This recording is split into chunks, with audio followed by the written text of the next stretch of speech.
सोचो, मैं 10 यमराजों में से एक हूँ और अब एक ऐसे व्यक्ति के रूप में पुनर्जन्म लिया है जो गूंगा बुद्धू है। कल दोपहर तक, तब जाकर मेरी यमराज वाली शक्तियाँ वापस आएंगी।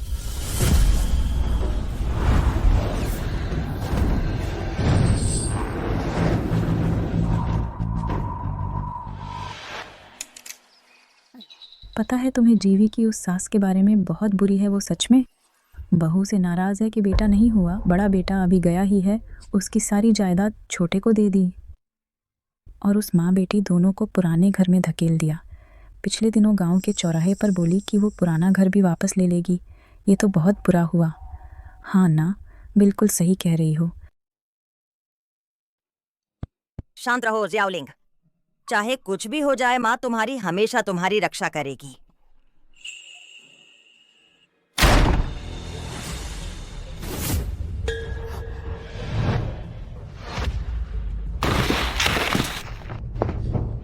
अरे तुझे आसमानी बिजली क्यों नहीं काटती? अभागिन, तूने मेरे बेटे को मार डाला और अब जी के घर में पड़ी है। फटाफट निकल यहाँ से। भूजी का घर, भूजी की जमीन, तुम दोनों माँ बेटी का, इसमें कोई हिस्सा नहीं। सास जी, आप क्या कह रही हैं? ये पुराना घर चेंगडोंग ने ज़ियाओलिंग के नाम छोड़ा था। तू शुरू से ही मैं राजी नहीं थी चेंगडोंग की। तुमसे शादी से एक परदेसी बहू और नतीजा? कितने साल हो गए घर आए, एक अंडा तक नहीं दे पाई, मुश्किल से प्रेग्नेंट हुई तो पैदा किया इस नुकसानदेह चीज को, वो भी एक बुद्धू। मेरे ख्याल से ये मरखम लड़की शायद तूने किसी और मर्द से संबंध बनाकर पैदा की है, ये हरामी औलाद। मैं 10 यमराजों में से एक हूँ। तुम्हारी हिम्मत कैसे हुई मेरे खून को संदेह की नज़र से देखने की? जल्दी ये ट्रांसफर डॉक्यूमेंट साइन कर दो, हमें जबरदस्ती न करवाओ।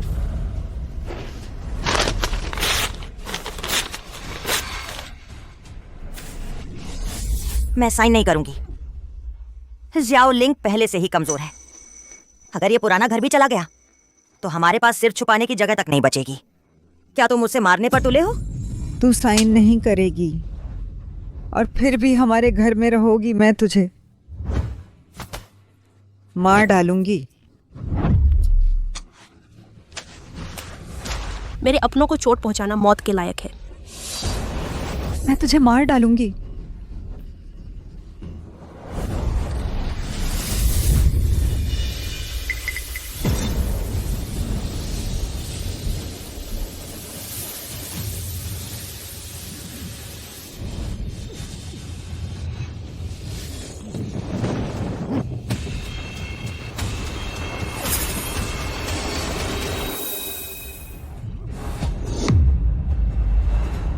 माँ तेरे कान के पास।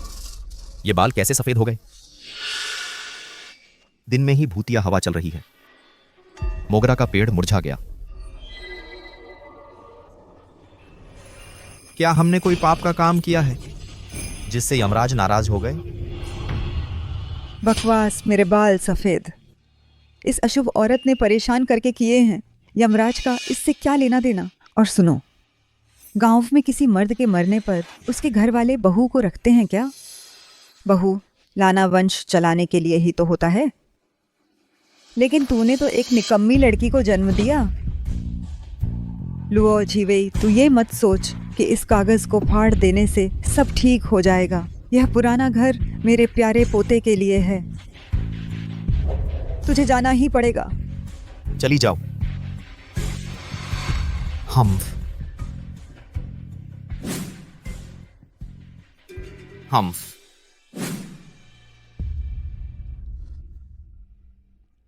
ज़ियाओलिंग, डरो मत। हालांकि पिताजी अब नहीं हैं, लेकिन जब तक माँ है कोई तुम्हें परेशान नहीं कर सकता। माँ, बस एक और दिन बाकी है। मेरी यमराज की शक्ति वापस आ जाएगी, तब हमें सताने वाले हर किसी को इसकी कीमत चुकानी पड़ेगी। जीवे, तुम्हारी सास गांव के चौराहे पर लोग जमा कर रही हैं, कह रही हैं कि कल वे इस पुराने घर को जबरन गिरा देंगी। क्या? जबरन गिराना? हाँ। ज़ियाओलिंग, डरो मत, चलो हम देखने चलते हैं।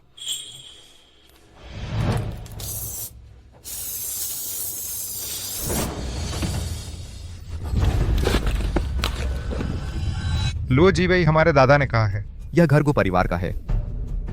तुम लोग यहाँ अड़े रहोगे तो जबरन गिरा देंगे। तुम लोग हम माँ बेटी को बेघर करना चाहते हो, ये तो बहुत ज्यादती है। मैं मुखिया से हमारा न्याय करवाऊंगी। हम तू एक बाहर से आई बहू एक बेटा तक पैदा नहीं कर सकी। मेरी बीवी ने तो लड़का ही पैदा किया है, वही तो गू परिवार की असली औलाद है। न्याय करवाना है?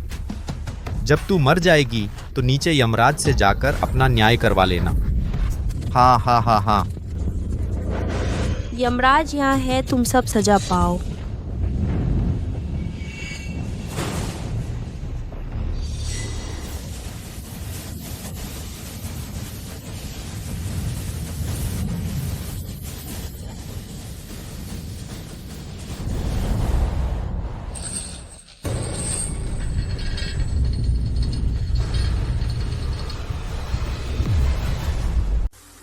हे भगवान, इतने सारे पेड़ कैसे सूख गए? और यह सर्द हवा जो हड्डियों तक को दर्द दे रही है, मानो यमराज के रास्ते से आ रही हो। दादा, क्या सच में हमने इतने पाप किए हैं कि यमराज प्रकट हो गए? तुम झूठ बोल रहे हो। यमराज कहाँ से आ गए? शक्ति बस थोड़ी सी ही लौटी है। कल दोपहर तक इंतजार करना होगा, तब जाकर यमराज की शक्ति पर पूरा काबू मिलेगा।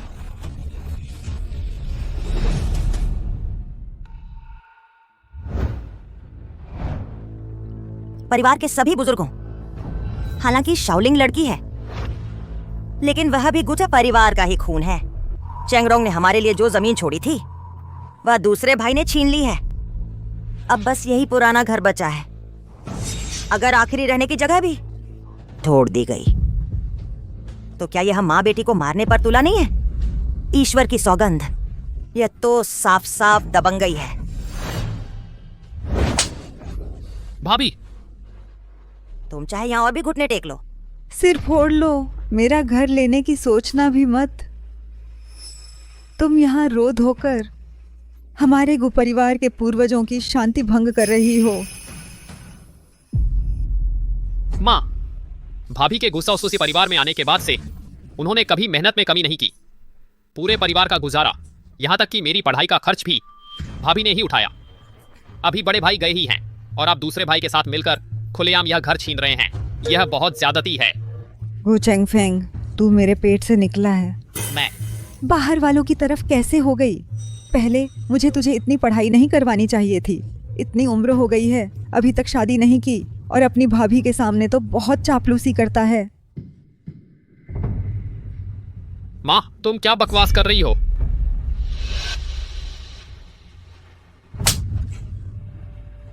यह मत सोचना कि चेंगफेंग तुम्हारी बात कर रहा है तो यह पुराना घर तुम्हारा हो गया। देता है। माँ, यह क्या बवाल है?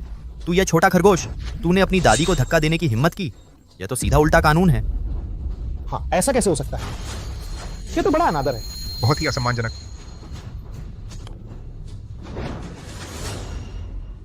आज बड़ों को धक्का देने की हिम्मत करता है, कल हत्या और आगजनी करेगा। मेरे ख्याल से मार कम पड़ी है। माँ, शाओलिंग अभी इतनी छोटी है, तुम्हारी यह एक छड़ी उसकी हड्डियां तोड़ देगी। नहीं। गू परिवार के तीसरे बेटे, तुम्हारा नाम गू है। तुम एक बाहरी की मदद करके अपनी माँ के खिलाफ कैसे खड़े हो सकते हो?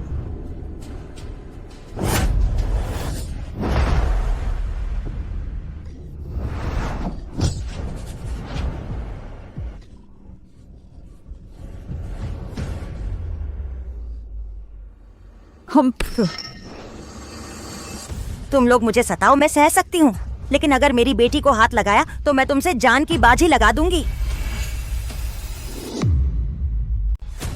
तुम बस करो। लुओ जी वही, तुम एक औरत होकर इस तरह मौके बेमौके कुलदेवता के मंदिर में घुस आई हो और सास से बहस कर रही हो। क्या तुम्हारी नजरों में गु परिवार का कोई नियम कायदा ही नहीं है? माँ, डरो मत, बस आखिरी 24 घंटे बाकी हैं। मेरी यमराज की शक्ति वापस आ जाएगी। कुलपति जी, गु चेंग्यू ने हमारी जमीन हड़प ली है, सास ने हमारा पुराना घर तुड़वा दिया। पूरे परिवार में कौन नहीं जानता, लेकिन आपने आंखें मूंद ली, बल्कि मुझे ही डांट रहे हैं। तू चुप रहो। अगर तुझ में काबिलियत होती लड़का पैदा करती। चेंगडोंग तो वंश कभी टूटता, बोझ पैदा कर दिया। एक आवाज़ तक नहीं निकाल पाती और रहने की हिम्मत करती है हमारे गु परिवार के घर में। मेरे ख्याल से तो सड़क पर भटकना ही ठीक है। जल्दी मर जाओ, जल्दी यमराज से मिलो। शोलिंग गूंगी नहीं है, उसे परेशान मत करो। गूंगी नहीं है तो फिर बोल क्यों नहीं रही?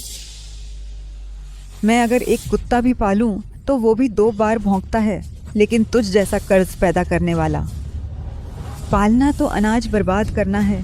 तुम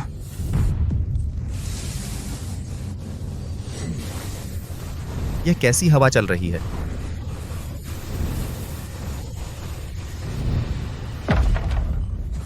या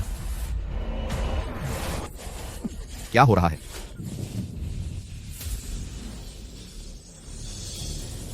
मेरी बात सुनना चाहते हो तो जब नरक में पहुंचोगे खूब मौका मिलेगा।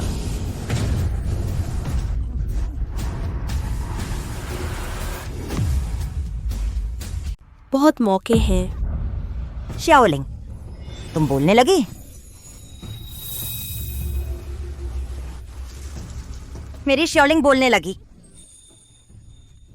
हे भगवान, यह मूर्ख आखिर बोलने लगी। चमत्कार है। सचमुच गु परिवार के पूर्वजों की कृपा है या कुछ और? या माँ, तुम्हारे बाल इतने सफेद हो गए हैं। अभी जो झलक दिखी, क्या वो काला सफेद यमदूत थे? माँ, अब से शियाओलिंग आपकी रक्षा करेगी। किसी को भी आपको सताने नहीं दूंगी।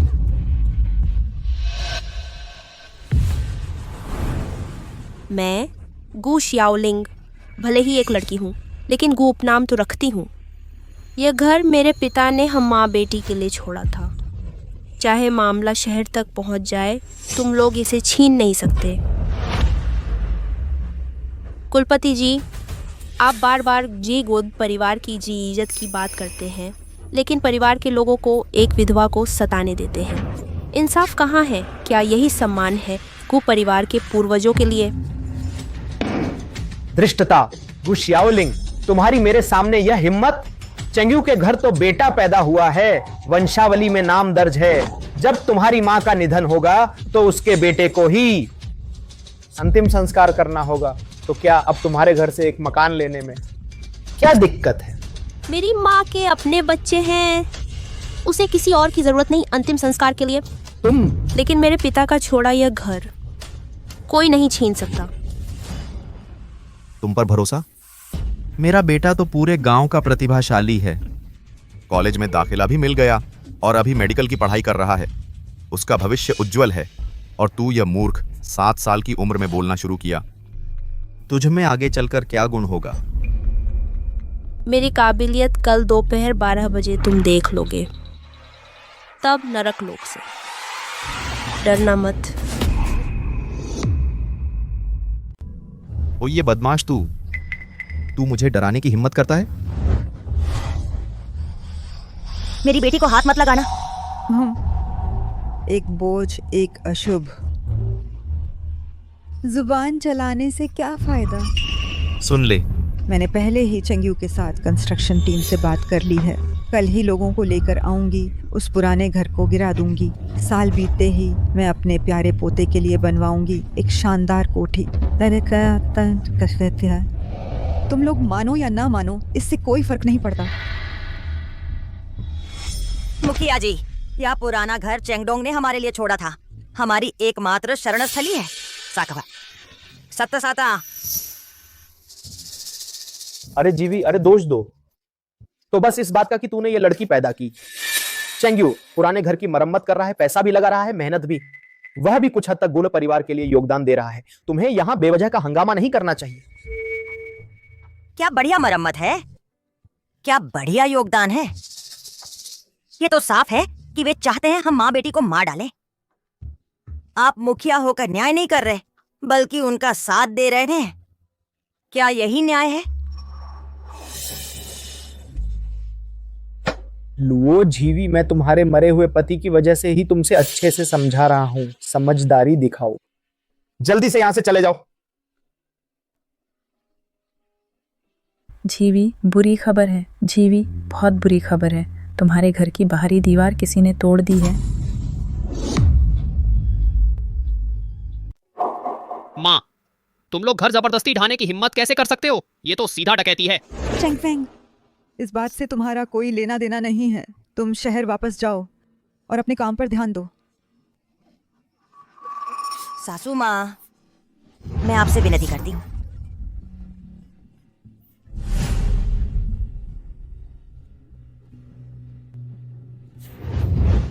सभी बुजुर्गों, मैं आप सबसे विनती करती हूँ। सारी गलती मेरी है, मैं ही नाकाबिल हूँ। लेकिन शाओलिंग, वह चंगडोंग की खूना रहता है। बस उसे रहने के लिए एक जगह दे दो। आप मुझे जो भी करने को कहेंगे, मैं वह सब करूंगी। चेंगफेंग, तुम्हारे बड़े भाई को तुमसे बहुत प्यार था। मैं तुमसे विनती करती हूँ, भाभी की तरफ से तुम्हारी माँ को समझाओ, पुराने घर को मत तोड़ो। चाहे तुम मर भी जाओ और यमराज के दरबार में जा पहुंचो, हमारे गु परिवार के इस घर में तुम्हारा कोई हिस्सा नहीं है। हम माँ, इनसे विनती मत करो। कल से हमारे इस पुराने घर को जिसने हाथ लगाया वही मरा।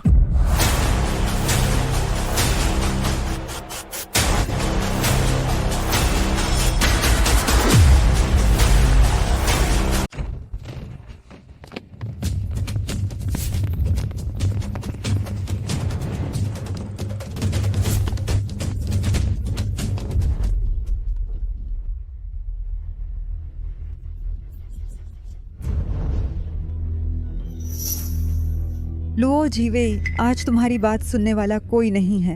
एक दिन का समय बीत चुका है। इस बोझ को लेकर मेरी नजरों से दूर हो जाओ। यह हवेली मेरी और श्यूलिंग की एकमात्र चीज है। जब तक मेरे शरीर में जान है थे, कोई भी इसमें कदम नहीं रख सकता। हम कोई है? इन माँ बेटी को मेरे घर से बाहर निकाल दो और घर के अंदर की सारी चीजें तोड़ फोड़ दो।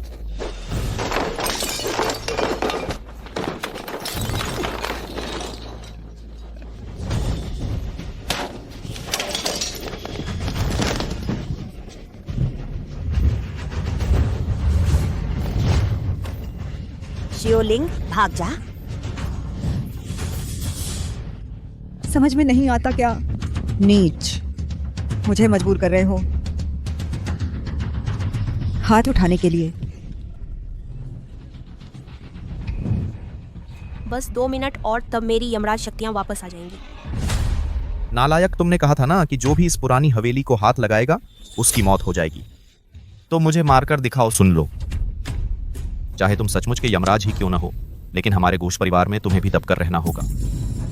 मैं ही असली जिंदा यमराज हूँ जो तुम्हारी जान के मालिक है। कुचेंग्यू, तुम्हारे इस व्यवहार का बुरा अंजाम होगा।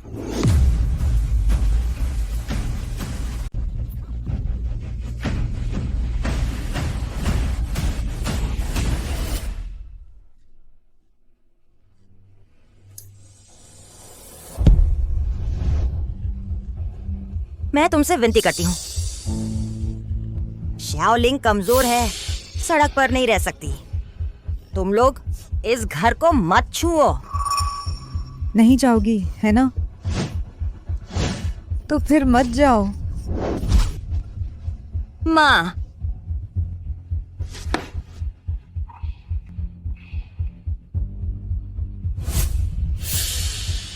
शाओलिंग का कोई घर नहीं रहेगा। हम यह अभागिन बड़ी जिद्दी निकली। माँ बनने पर मजबूती आ जाती है। अच्छा, पहले तुझे खत्म करती हूँ, फिर उस नाकाम बेटी का निपटारा करूंगी। शाओलिंग, आगे का रास्ता। माँ तेरे साथ नहीं चल पाएगी। शाओलिंग, अच्छी बच्ची बनना। दिन तो सरल तिट्ठा, चाहे कुछ भी हो जाए, मम्मी हमेशा तेरी रक्षा करेगी।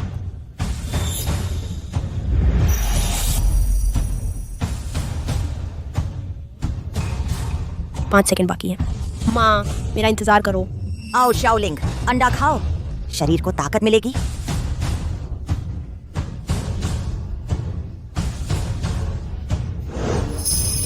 शाओलिंग अच्छी बच्ची, माँ ने खा लिया है, मुझे भूख नहीं है। हाँ, तू खा। माँ चाहती है कि तू आगे बस स्वस्थ और खुश रहे। 3 2 1 माँ,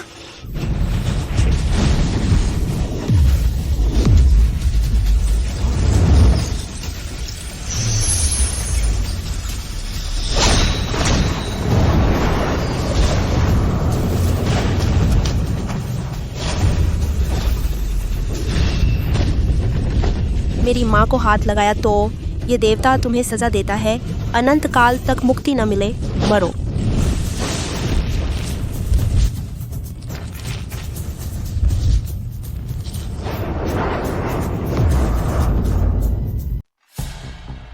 माँ, सब ठीक है, बस थोड़ी सी सजा दी है। अगर तूने मेरी माँ को छुआ तो ये इतना आसान नहीं होगा।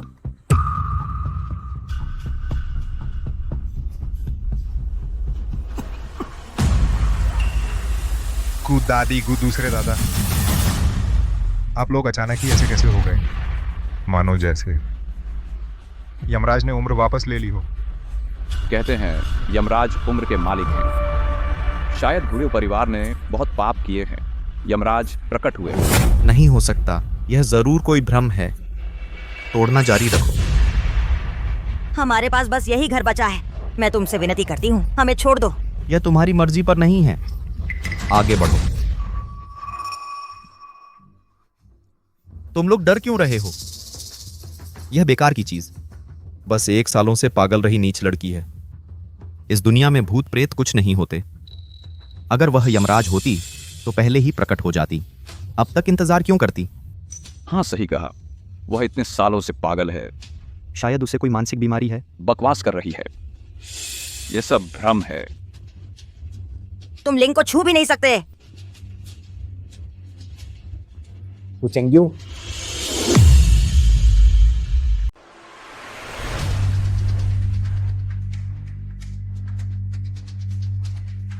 चेंग्यू, ये पुराना घर अभी तक गिराया क्यों नहीं गया? बेटा प्यारे पोते, तुम कैसे आ गए? पिताजी, दादी, आप लोग इतने बूढ़े कैसे हो गए? पता नहीं उन्होंने कौन सा जादू टोना किया है। बेटा, तुम विदेश में मेडिकल की पढ़ाई कर रहे थे ना? जल्दी से पिताजी को देखो। प्यारे पोते, तुम हमेशा से दादी के गर्व हो। यह जादू है, यह जादू टोना तुम्हारे लिए मुश्किल नहीं होगा। इन कुछ सालों में मैं तो बस मौज मस्ती में लगा रहा। मुझे आयुर्वेद की क्या जानकारी है? मेरी यह डिग्री तो पैसे देकर खरीदी हुई है। बिल्कुल भी नहीं। पिताजी और दादी के सामने पोल खुलनी चाहिए।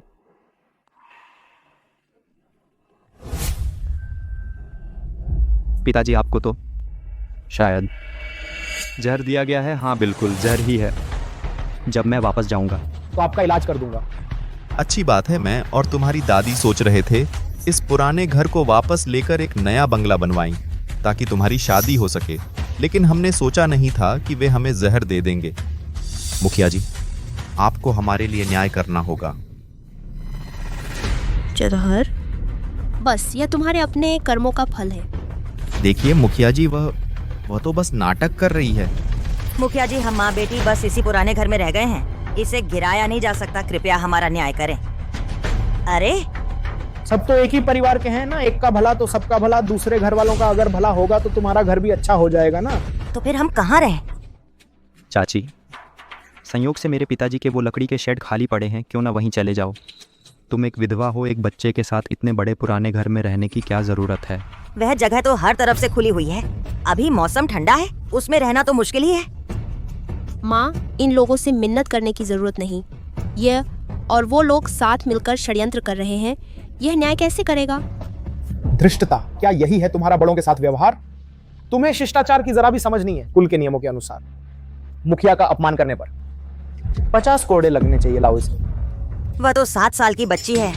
ये सजा तो जवान मर्द भी नहीं झेल पाए। शोलिंग इसे कैसे सह पाएगी? तो फिर क्या किया जाए? अब तुम्हारे घर का मामला इस हद तक बिगड़ गया है, मैं मुखिया होने के नाते क्या कोई फैसला नहीं सुनाऊं? ठीक है, ये रहा हल, तुम ये पुराना घर कुयोंग को दे दो तो बात खत्म। बेशर्म।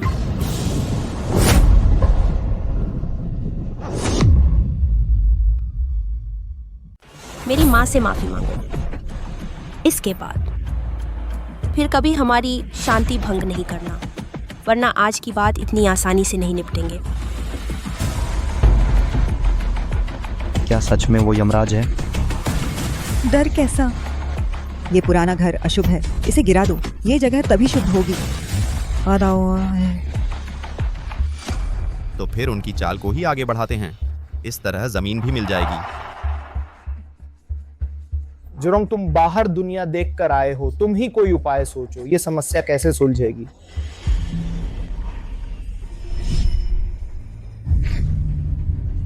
मैंने किताबों में पढ़ा है भूत प्रेत आग से डरते हैं। आप इस पुराने घर को जला दीजिए तो बुरी आत्माएं भाग जाएंगी। कितने मूर्ख हो। ठीक है, जोरोंग जी कहें तो सही। इस पुराने घर के चारों तरफ तेल डाल दो।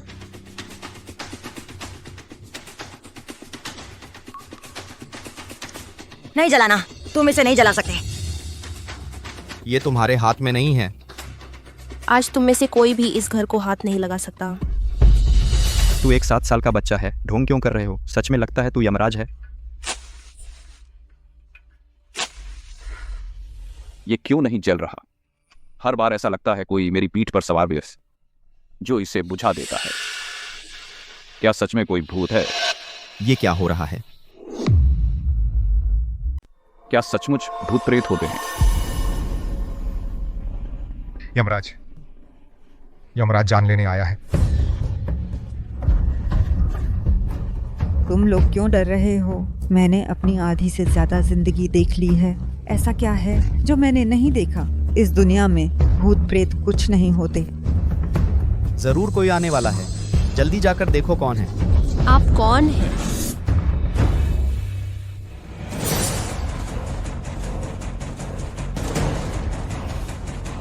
यह तो दक्षिण नरेश, आपकी यहाँ पधारने की खबर नहीं। स्वागत में कोई कमी रह गई हो तो क्षमा करें। दक्षिण नरेश को प्रणाम, दक्षिण नरेश को प्रणाम। कोई जरूरत नहीं। हमें पता नहीं था कि दक्षिण नरेश पधार रहे हैं। सचमुच स्वागत में चूक हो गई। कोई बात नहीं, मैं आज यहाँ तुम्हारे परिवार के मामलों के लिए नहीं आया हूँ, बल्कि एक विनती लेकर आया हूँ। दक्षिण नरेश पूरे राजपुर के मालिक हैं। एक हुक्म से किसी भी खानदान को मिटा सकते हैं या किसी आम आदमी को रातों रात बादशाह बना सकते हैं। वह खुद हमारे दरवाजे पर आए हैं। लगता है मांग बहुत बड़ी होगी। मुझे बुढ़ापे में बेटी की प्राप्ति हुई। मेरी बेटी शू लोलो 18 साल की है। पता नहीं उसे एक अजीब बीमारी कैसे हो गई। मैंने हर बड़े डॉक्टर को दिखाया, लेकिन बीमारी का पता नहीं चला। सुना है कि परिवार में कोई महान व्यक्ति हैं जो भाग्य भी बदल सकते हैं, इसलिए इलाज के लिए खुद आया हूँ। अगर मेरी बेटी ठीक हो जाए तो मैं दक्षिण नरेश तुम्हारे कुपरिवार का एहसानमंद रहूंगा। आगे चलकर कोई भी मांग हो बेझिझक कहना, लेकिन अगर ठीक नहीं हुई तो। यह शख्स मंशा लेकर आया है। अगर मेरा बेटा दक्षिण नरेश का एहसान ले सके तो सिर्फ यह पुराना घर ही नहीं बल्कि ऐशो आराम भी कभी खत्म नहीं होंगे।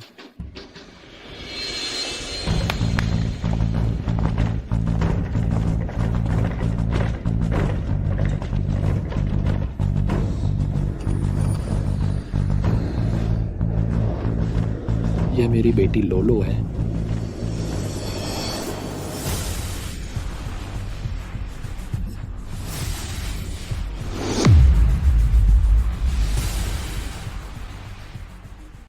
यह दक्षिण नरेश की बेटी 18 साल की नहीं है।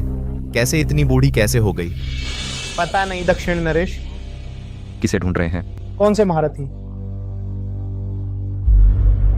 यह युवा मित्र। वाह। दक्षिण नरेश, क्या आपको गलती नहीं हुई? वो तो बस एक 7 साल की बच्ची है, वह चिकित्सा का क्या जानेगी।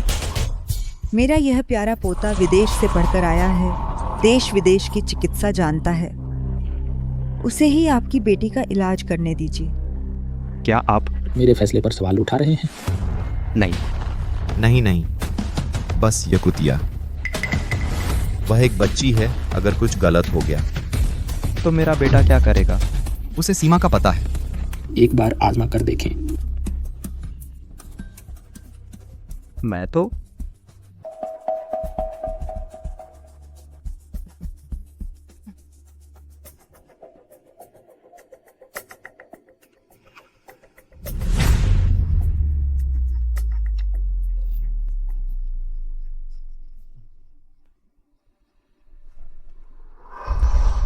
कैसा इलाज हो सकता है? आप कम से कम बीमारी का कारण तो बताइए। यह दक्षिण नरेश आपकी बेटी वह तो क्या हो गया? वह उसकी नब्ज़ बिल्कुल नहीं चल रही, वह तो मर चुकी है। बकवास। मेरी बेटी अभी जिंदा है। आज सुबह उसने आधा कटोरी दलिया भी खाया था। अगर वो मर चुकी होती तो खा कैसे सकती थी? नकली डॉक्टर। सुन लो तुम सब। आज अगर मेरी बेटी को बचा नहीं पाए तो तुम्हारा पूरा गु परिवार उसके साथ दफन हो जाएगा, एक भी नहीं बचेगा। उस पर बुरी आत्मा का साया है। ये तो किसी ने उसकी किस्मत बदल दी है। लगता है दक्षिण नरेश ने काफी दुश्मन बना लिए हैं। मैं कर सकती हूँ।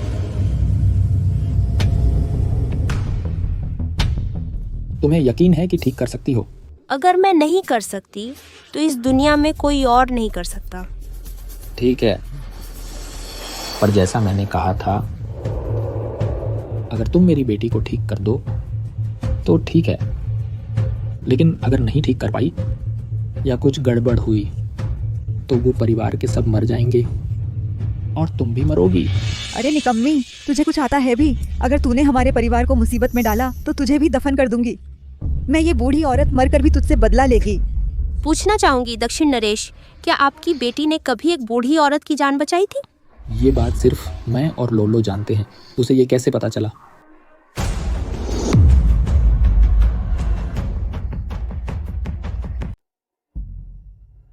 छोटे देवता, आप जल्दी जल्दी जल्दी जल्दी देखो, मेरी बेटी को देखो, आखिर हुआ क्या है, उसे क्या बीमारी है?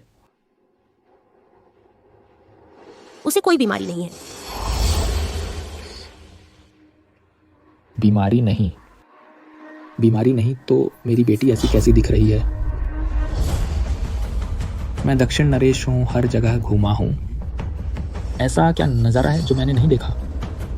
तू एक नादान लड़की है। तू मुझे धोखा देने की हिम्मत करती है। तू मौत को बुला रहा है। शाओलिंग, क्या तुम सच में ठीक कर सकती हो? ताकत का दुरुपयोग। तुम पर बहुत सारी इंसानों की जाने लिए, तुम्हारी बेटी को यह मुसीबत सब तुम्हारी वजह से आई है। खुशकिस्मती से तुम्हारी बेटी की मौत नहीं लिखी थी, मुझसे मिल गई।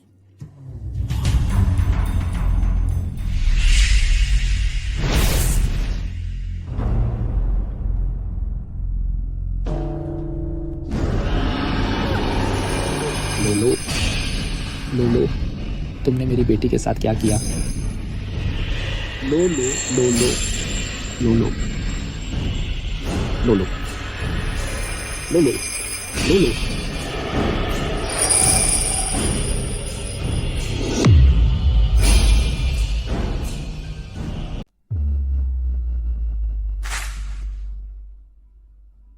पापा। बेटी, तुमने मुझे डरा दिया। बेटी,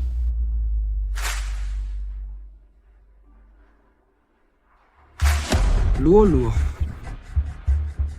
छोटे डॉक्टर, यह क्या हुआ?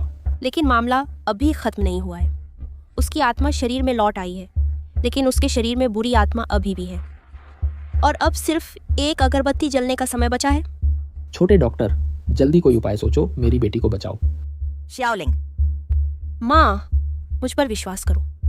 प्यारे पोते, यह निकम्मी बस दिखावा कर रही है। उसमें कोई असली काबिलियत नहीं है। दादी के दिल में तो मेरा प्यारा पोता सबसे बेहतर है। मूर्ख।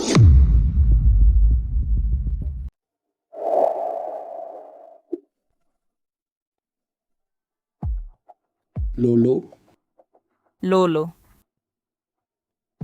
श्रीमती जी, आप 3 महीने पहले कहाँ गए थे? किसी शक्ल के आदमी से मिले थे? मैं और मेरी एक सहेली दक्षिणपुरी घूमने गए थे। रास्ते में फटे पुराने कपड़े पहने एक बूढ़ी दादी मिली। मुझे उस पर तरस आ गया तो मैंने उसे थोड़े पैसे दे दिए। उसने तुम्हें क्या दिया? उसने मुझे एक सेब दिया। मैं वापस आकर उसे खा लिया। तब कुछ भी गलत नहीं लगा, लेकिन फिर मेरी पहले वाली बूढ़ी सूरत उस बूढ़ी दादी जैसी दिखने लगी। प्रेत का शरीर ग्रहण। जो सेब तुमने खाया था वही समस्या है। छोटे डॉक्टर, अब क्या करें? बस मेरी बेटी ठीक हो जाए। आप जो चाहें मैं वही दूंगा। एक कटोरी पानी ले आओ।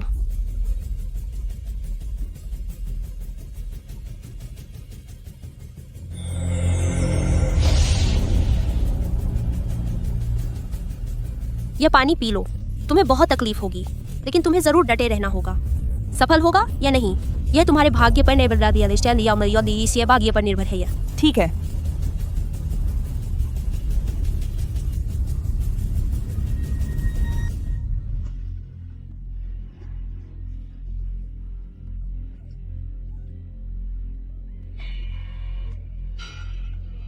लो, मुझे बचाओ। छोटे डॉक्टर, मेरी बेटी को बचाओ।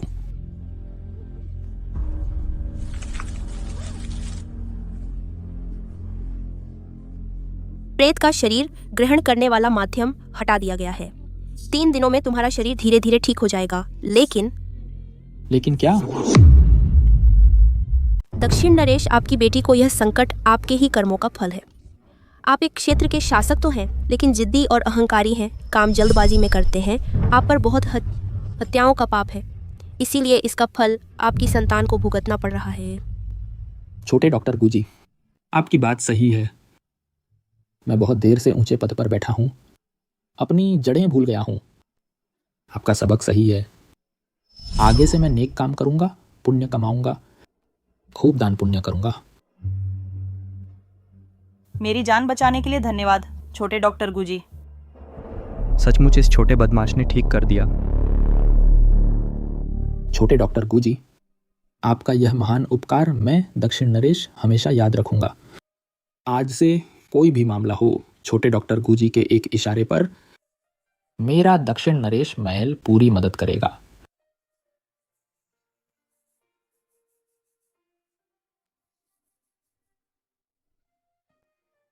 हाँ, लो, चलो हम चलते हैं।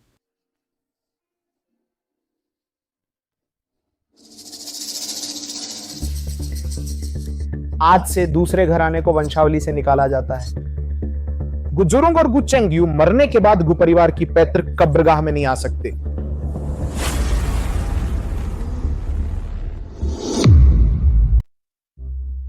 कुलपति जी, चेंग्यू ने मुझे एक अच्छा पोता दिया है, उसे वंशावली से कैसे निकाल सकते हैं?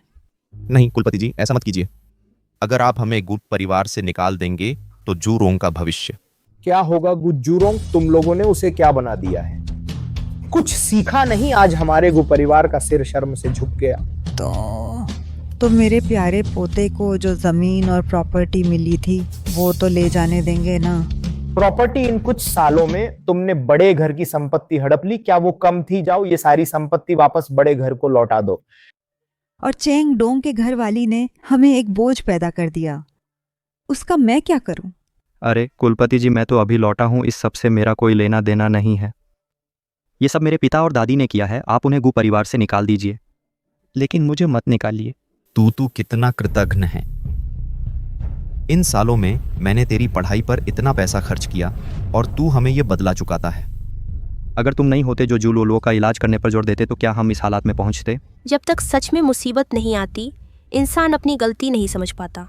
कर्म का फल सब अपने किए का परिणाम है। चलो हम चलते हैं।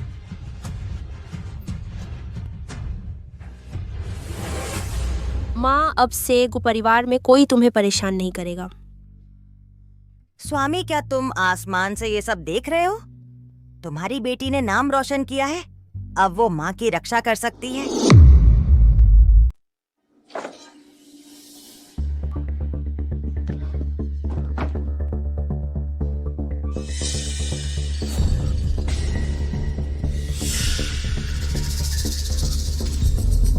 तुम दोनों यहाँ कैसे आ गए? हम तुम्हें छोड़ना नहीं चाहते थे। सीधी बात करो। हा हा हा हा हा। बॉस, हम सच में तुम्हें छोड़ना नहीं चाहते। तुम जाने के बाद मैं चाय भी नहीं पी पाया, खाना भी नहीं खा पाया। देखो मैं कितना पतला हो गया हूं। बॉस, तुम छोटी लड़की कैसे बन गई? थोड़ा भोला भाला सा लग रहा है। प्यारा सा है। हाँ, काफी प्यारा है। चेहरे पर मांस ही नहीं है। मानते हो मैं तुम्हें भोला भाला बना दूं? बॉस, हमें अपने साथ रहने दो ना। आत्मा लाने का काम बैल घोड़े वालों को दे दो। हम दोनों यमलोक में बैठे बैठे बोर हो रहे हैं। हाँ बॉस, हमें अपने साथ रहने दो। कम से कम आप हमसे कुछ काम तो करवा सकती हैं। आसपास कोई हो जो दौड़ धूप करे तो काम आसान हो जाता है। ओके सी, ठीक है, लेकिन याद रखना, इंसानों के सामने प्रकट नहीं होना। आमतौर पर बाहर कम निकलना। बाहर कहना कि तुम मेरे निजी सुरक्षा गार्ड हो। जी।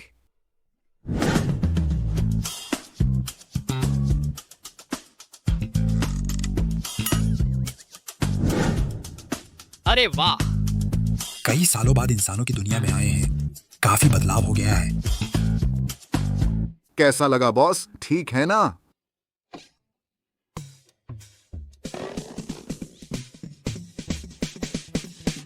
इंसानों की दुनिया में जीभ निकालकर डराना मना है। अंदर कर लो।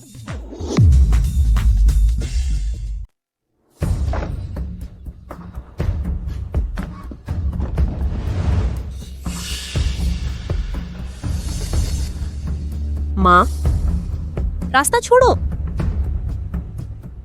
दिव्या, ये दोनों कौन हैं? देखो इनके चेहरे कितने सफेद हैं, बिल्कुल फीके पड़े हुए। साहब डरावने लगते हैं। पवन दास, दिव्या शुक्ला, मैंने इन्हें मदद के लिए बुलाया है। अच्छा, तुम दोनों हंसना बंद करो। हंसते हुए तो और भी डरावने लगते हो। चलो, मुखिया हमारा इंतजार कर रहे हैं खाने के लिए।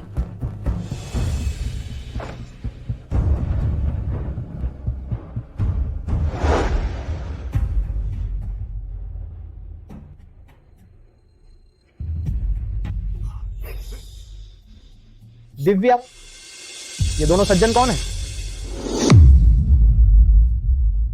मैंने जो 2 मजदूर बुलाए हैं।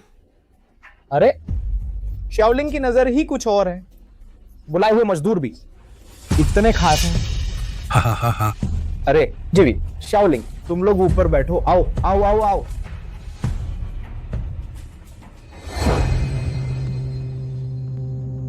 बताओ, क्या चाल चल रहे हो? अरे शाओलिंग, तुम क्या बात कर रही हो? अरे आखिर हम सब तो गु परिवार के हैं ना। पहले मैं बूढ़ा होकर भटक गया था, मैंने गलत किया, पर सब हमारे परिवार की भलाई के लिए था। ऐसा नहीं है क्या? आज परिवार के बुजुर्ग चाय को शराब मानकर तुमसे माफी मांगता हूं। अच्छा ठीक है, तो पहले खाना खा लेते हैं। दक्षिण नरेश आ गए हैं।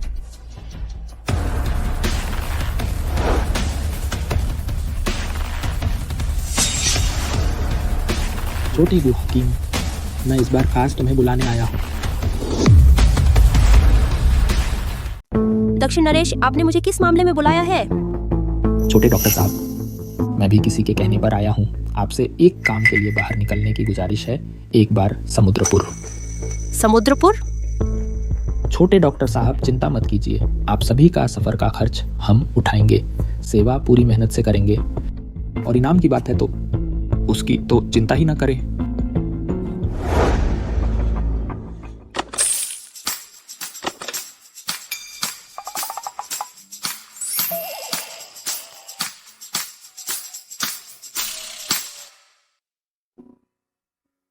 माँ, मैं हल्के सामान के साथ जा रही हूँ। ज्यादा कपड़े लेने की जरूरत नहीं। यह समुद्रपुर राजपुर जैसा नहीं है। इस मौसम में बारिश का समय होता है। तुम्हारे लिए गर्म कपड़े ज्यादा रखने चाहिए। यह तो आता है सैनिक है ही साथ है। शनाते अन्य सत्य लेखा माँ, आपको समुद्रपुर के बारे में इतनी जानकारी कैसे है?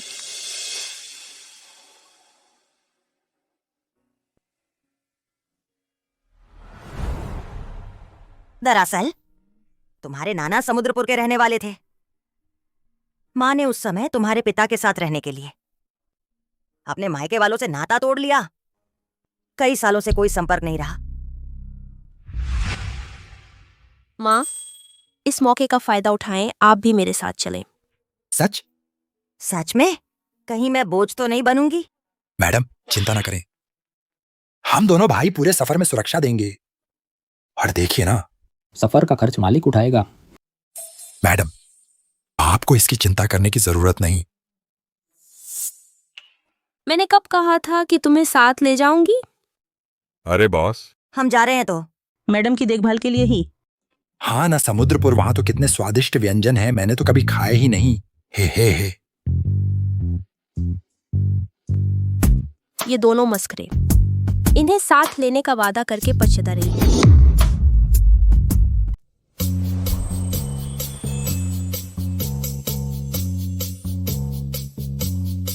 समुद्रपुर तो है ही देश का नंबर 1 शहर। राजपुर से कहीं ज्यादा भीड़ भाड़ है। अरे ये फर्श कितना चमक रहा है, इसमें तो शीशे की तरह चेहरा दिख रहा है।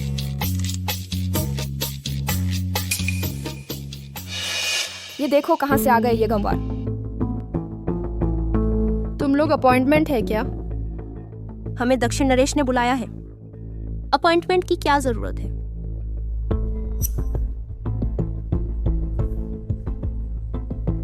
यही चाहिए था ना तुम्हें? कोई है?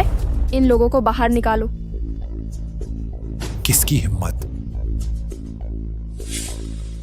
अरे सुनो, ओ गप्पी औरत, यमलोक के नियमों के मुताबिक जो झूठी अफवाहें फैलाता है गप्पी औरत, उसे भाप के बर्तन में उबाला जाता है।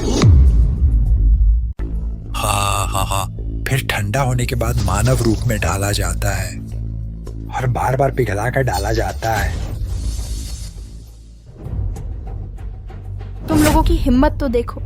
दक्षिण नरेश का निमंत्रण पत्र था। नकली बनाने की हिम्मत कर दी। गर्दन नहीं चाहिए क्या? हमें तो दक्षिण नरेश ने ही बुलाया है। अगर तुमने हमें सच में भगा दिया तो नतीजे की जिम्मेदारी ले पाओगी? ये लड़की हालांकि साधारण कपड़े पहने हैं, लेकिन उसके चेहरे पर एक अलग ही दमखम है। कहीं मैंने सच में गलत फैसला तो नहीं किया? यहाँ क्या हो रहा है? दूसरी कुमारी जी, आप काम का निरीक्षण करने आई हैं? ये लोग दक्षिण नरेश का निमंत्रण पत्र लेकर आए हैं। मुझे शक है कि कहीं।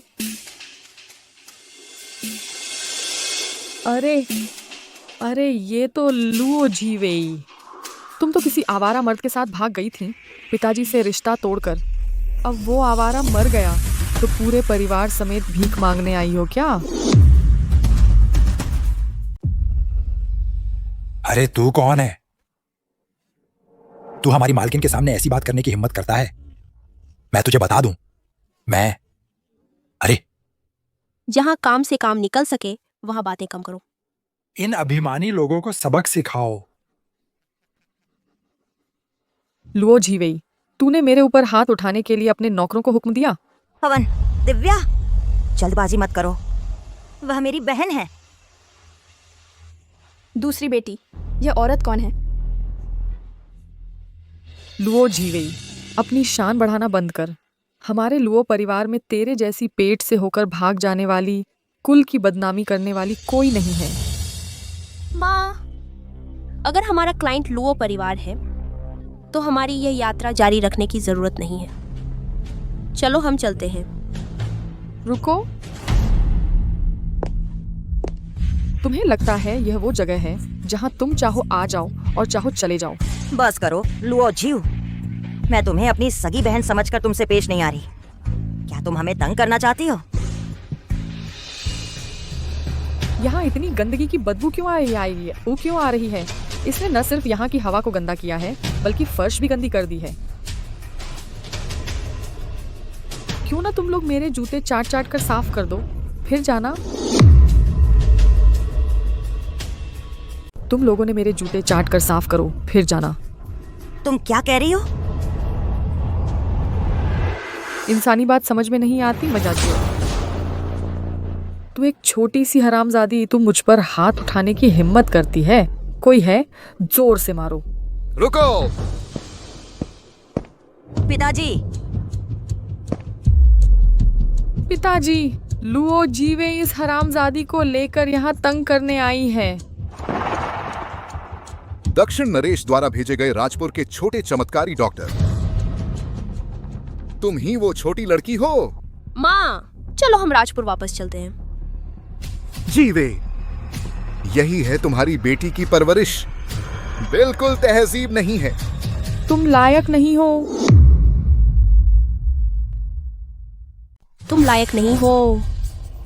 रुको, वो आखिर मेरे अपने हैं। क्या तुम? इसकी आंखें बेजान और गाल सफेद है। भौहों की हड्डी उभरी हुई है। यह बुरी आत्मा के शरीर में घुसने का लक्षण है और इस पर हत्या का मामला भी है। आज जो बुरा हाल है वह इसकी अपनी कर्मों की सजा है। मैं नहीं कर सकती और नहीं करना चाहती। दिन नहीं। अरे तू छोटी बदमाश, क्या बकवास कर रही है? चुप रहो। यह लड़की एक नजर में चेहरा पढ़ लेती है। कोई आश्चर्य नहीं कि इतनी छोटी उम्र में ही दक्षिण नरेश की नजर में चढ़ गई और राजपुर की मशहूर छोटी हकीम बन गई। छोटी, जब लौट आई हो तो पहले घर चलो। अपनी माँ को एक अगरबत्ती चढ़ाओ। और दया काला का तू दो।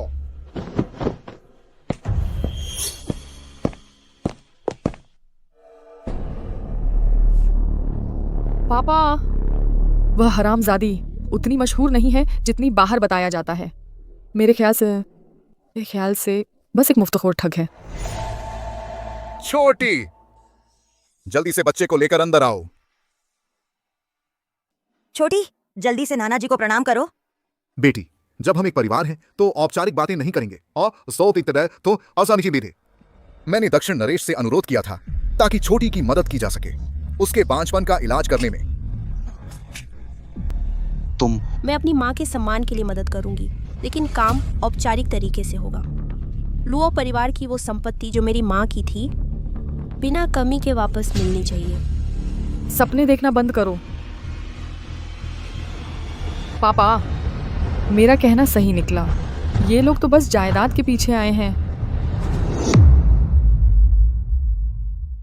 ठीक है छोटी, तुम्हारी शर्त मैं मान सकता हूं। मैंने 2 बीवियां रखी हैं।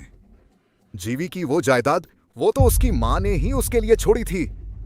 बस तुम हमारे खानदान का वारिस पैदा करवा दो। पिताजी, मैं पहले से ही प्रेग्नेंट हूँ। क्या?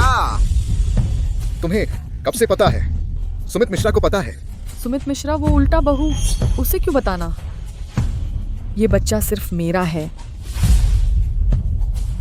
लुओ जीवी, तेरी सारी चाल बेकार हो गई। अब तुरंत मेरी नजरों से दूर हो जा। चिंजबिया, तुम्हारे पेट में भूत का बच्चा है, पैदा नहीं होगा। चुप रह।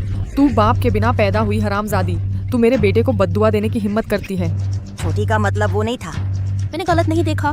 लुओ जियो, तुम लगातार 3 साल से प्रेग्नेंट हो रही हो, लेकिन हर बार उसी दिन मिसकैरेज हो जाता है। ये बच्चा भी नहीं बचेगा।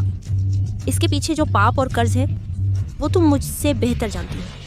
जीव का मामला हमारे परिवार का निजी मामला है। इस बच्चे को ये सब कैसे पता चला? तू ये हरामजादी क्या बकवास कर रही है? पिताजी, मुझे तबीयत ठीक नहीं लग रही। मैं पहले चली।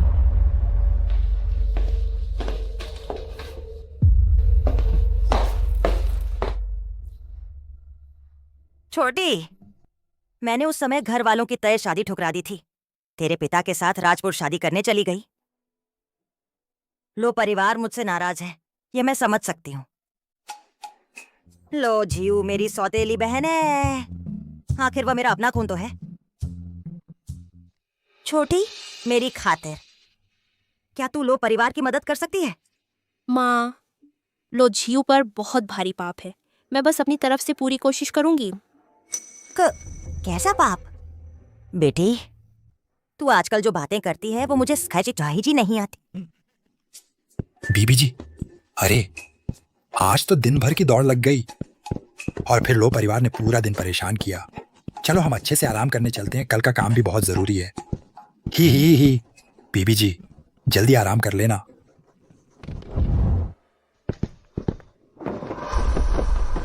बॉस, यह लो परिवार का मामला आप कैसे सुलझाने वाले हैं? यमलोक के नियम के मुताबिक जीवित आत्मा का वध किया जाए, मरने के बाद कटारों के पहाड़ नर्क में भेजा जाए। तो कुछ का नीचा था। बॉस, यानी कि मेरे दांत घिसने के लिए फिर कुछ मिलेगा?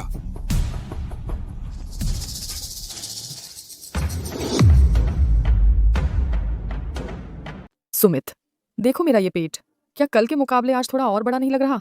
ली बंशियन की दवा सचमुच काम कर रही है। जल्दी आओ, छूकर तो देखो। बीबी जी, आप पहले ये दिमाग शांत करने वाली चाय पी लीजिए, फिर नीचे जाकर खाना खा लीजिए।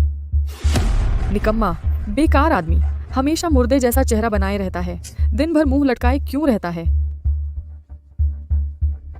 सुमित मिश्रा, हमारी शादी को 3 साल हो गए, मुश्किल से तो बच्चा हो रहा है, तुम्हें इसकी कोई परवाह ही नहीं है, न है? क्या तुम्हारे दिल से अभी भी वो साली नहीं उतरी? वो इंसान तो मर चुकी है, तुम क्यों अभी भी पुरानी बातें पकड़े बैठी हो? तुम अरे बहन, मेरी प्यारी बहन, इतनी रात गए, इतना गुस्सा क्यों है?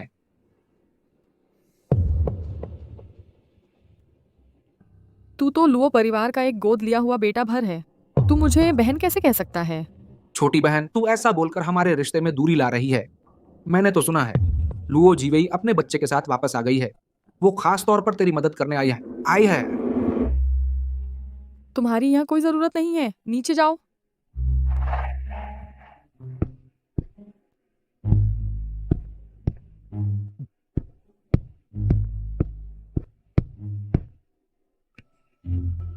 छोटी बहन, मेरा दिल सच में तेरी चिंता में है। सुना है हमारे बुजुर्ग उस छोकरी गु शिवलिंग को बहुत मानते हैं, यहाँ तक कि लुओ जीवेई का वो प्रॉपर्टी वो भी वापस लेने वाले हैं। सपना देखना बंद करो। जब मेरे पेट का बच्चा पैदा हो जाएगा, लुओ परिवार की सारी संपत्ति उसी की होगी। तुम पहले अपनी फिक्र करो। मेरी प्यारी बहन, मैं तो हमेशा तेरे साथ हूँ, कुछ भी जरूरत हो बस आदेश दो। अच्छा, तो फिर मैं तुझे एक मौका देती हूँ अपनी वफादारी दिखाने का।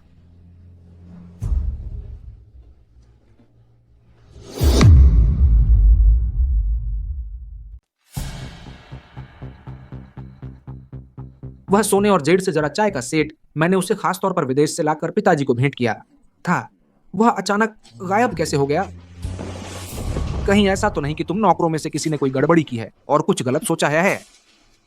क्या हुआ है यहाँ?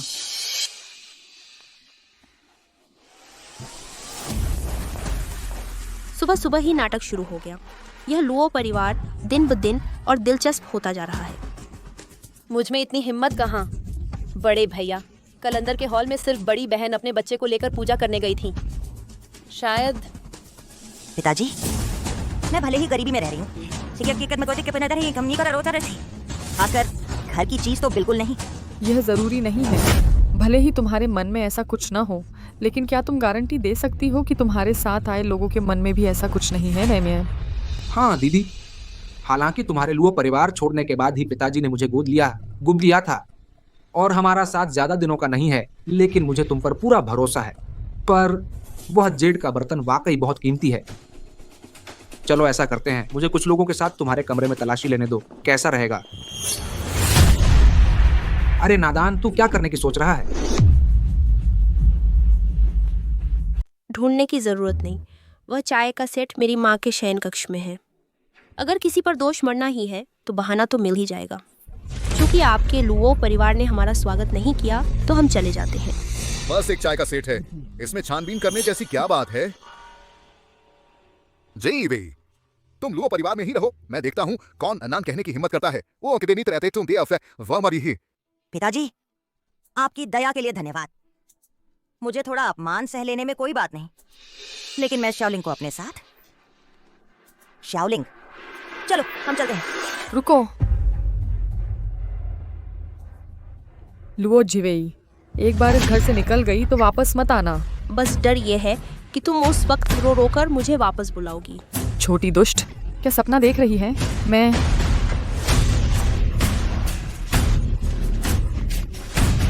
दूसरी बहन, जल्दी डॉक्टर को बुलाओ। देर हो चुकी है। उस भूत भ्रूण में अब आत्मा आ चुकी है।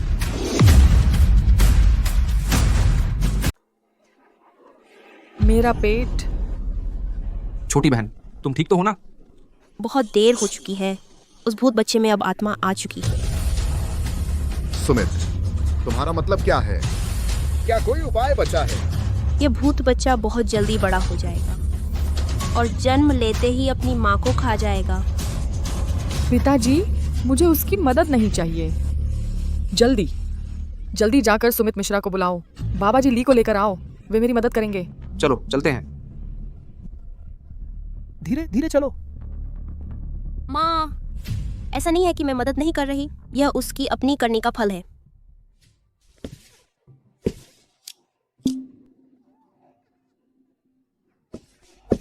सुमित, क्या वह बाबा जी ली सच में जायू और बच्चे को बचा पाएंगे? चिंता मत करो।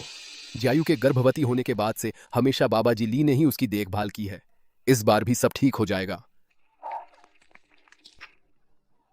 बॉस, यह सुमित मिश्रा। थोड़ा अजीब लग रहा है। कर्मों का फल, बुरे कर्मों की सजा। अब बस तमाशा देखने का वक्त है। बचाओ बचाओ बचाओ बचाओ बचाओ। क्या हुआ? बाबा जी ली कहाँ हैं? जायू कैसी है? वह इंसान नहीं है। दूसरी कुमारी ने इंसान नहीं जना, एक राक्षस जना है। क्या मतलब इंसान नहीं जना? मेरी बहन को आखिर हुआ क्या है? मुझे अंदर जाने दो।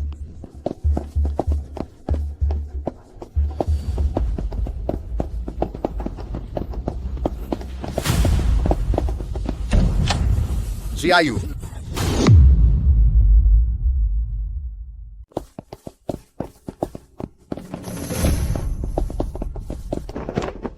जियू, तुम्हें क्या हुआ? वो ली बांशियन जी कहाँ हैं? उसने मेरा बच्चा ले लिया है। बॉस, जाओ मजे करो। जी। पापा, बचाओ, मुझे बचाओ। मैं मरना नहीं चाहती। यह सब क्या हो रहा है? शियाओलिंग, शियाओलिंग, मेरी इस बूढ़ी उम्र का ख्याल करके मैं तुमसे विनती करता हूं, जीव को बचा लो। उसे जो मिला वह उसके कर्मों का फल है। मैं बस यही दुआ कर सकती हूँ कि उसे जल्दी नया जन्म मिले। रही बात वजह की, तो जाओ लुओ जियो के पति से पूछो।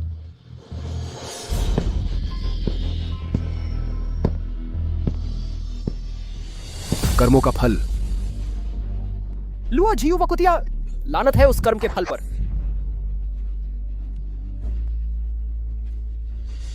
प्रिया गुप्ता, मैंने आखिरकार तुम्हारा बदला ले लिया।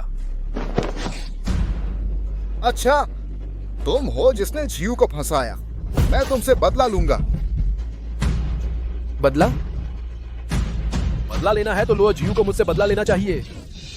उसने कहा कि मुझे देखते ही उसे प्यार हो गया, जबकि उसे पता था कि मेरी मंगेतर है। फिर भी उसने हमें जबरदस्ती अलग कर दिया। एक कार एक्सीडेंट करवाकर प्रिया गुप्ता को मार डाला। मरने वाली तो वही थी।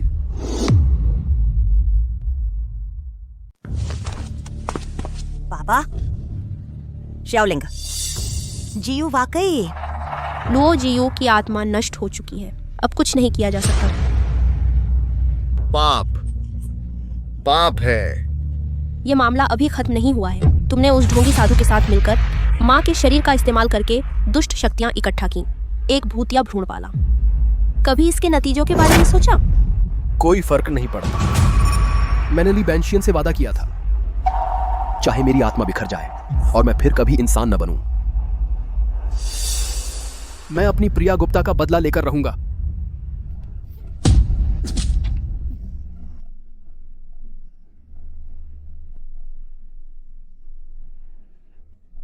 प्रिया गुप्ता, मैं भी अब तुम्हारे पास आ रहा हूं।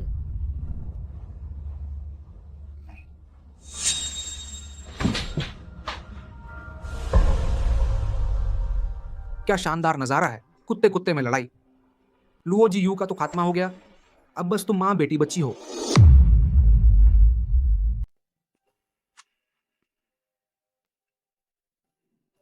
बाबू, इस बार वापस आकर सोचा भी नहीं था कि इतने उलटफेर हो जाएंगे। ज्ञानी के अंतिम संस्कार के बाद हम राजपुर वापस जाने वाले हैं। ज्ञानवी, बेटी बाबू जानता है कि पहले जो कुछ हुआ उसमें बाबू की ही गलती थी। ओ अब से ना तो सी को सी आए, लेकिन अब ज्ञानी चली गई। अगर तू भी चली गई तो मेरे पास सचमुच एक भी अपना नहीं बचेगा। पर बाबू आप लो हंगतियान आखिर गोद लिया हुआ बेटा है। मैं हमेशा यही चाहता था कि ज्ञानी हम लोग परिवार को एक असली वारिस दे पाए। आदर इसे बातें दीजिए के पति था, लेकिन किसने सोचा था कि वह इतनी बुरी हरकत कर बैठेगी। बेटा होम से तदिशी आखिरकार खुद ही मारी गई। वो अब सपोती था।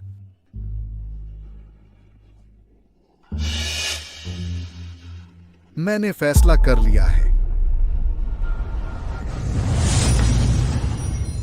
कल ही प्रेस कॉन्फ्रेंस बुलाकर औपचारिक रूप से घोषणा कर दूंगा कि शाओ लिंगलो परिवार की उत्तराधिकारी है। क्या ये सब तुम्हारी मनमर्जी है? क्या तुमने कभी पूछा कि मैं लोध परिवार की यह गड़बड़ संभालना भी चाहती हूँ या नहीं? क्या लो परिवार का कारोबार विदेशों तक फैला हुआ है, तुम उसे संभालना नहीं चाहती? पैसा वैसा तो मेरे लिए बाहरी चीज है, मुझे बस वो हिस्सा वापस चाहिए जो मेरी माँ का था। तुम ऐसा कहती हो तो इस बूढ़े को सच में तारीफ करनी पड़ रही है। इस बूढ़े की गलती है, पहले नजर नहीं आया कि तुम इतनी कीमती हो। वारिस की बात अभी के लिए टाल देते हैं, लेकिन शाओलिंग के शरीर में तो लुओ परिवार का खून है ही। परिवार में वापसी की बात तो कर ही सकते हैं ना? वो तो बिल्कुल ठीक है। बड़े भैया,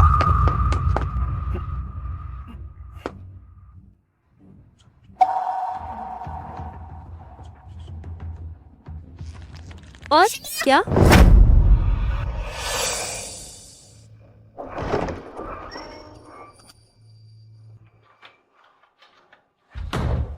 लुओ साहब। ली बनशेन, आखिरकार तुम आ ही गए। ऐसी बातें मत बनाओ। कल मैं बस बचा लुओ घर से जिंदा निकलकर। तुम्हारे पास ऐसी शक्ति है कि एक पंथ दो काज कर सकती है, लुओ जियू के अलावा। और कौन तुम्हें परेशान कर सकता है?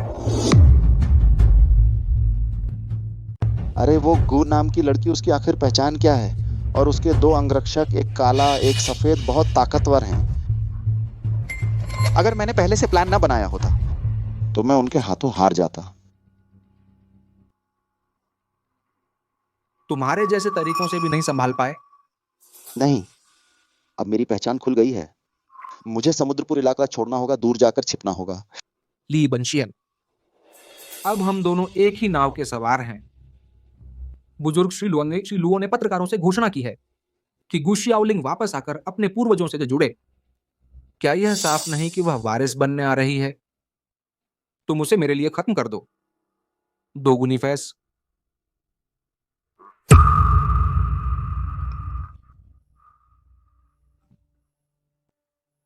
आखिरी बार, क्योंकि उस लड़की पर सीधा कुछ कर पाना मुश्किल है, तो हम उसके सबसे करीबी इंसान को निशाना बनाएंगे।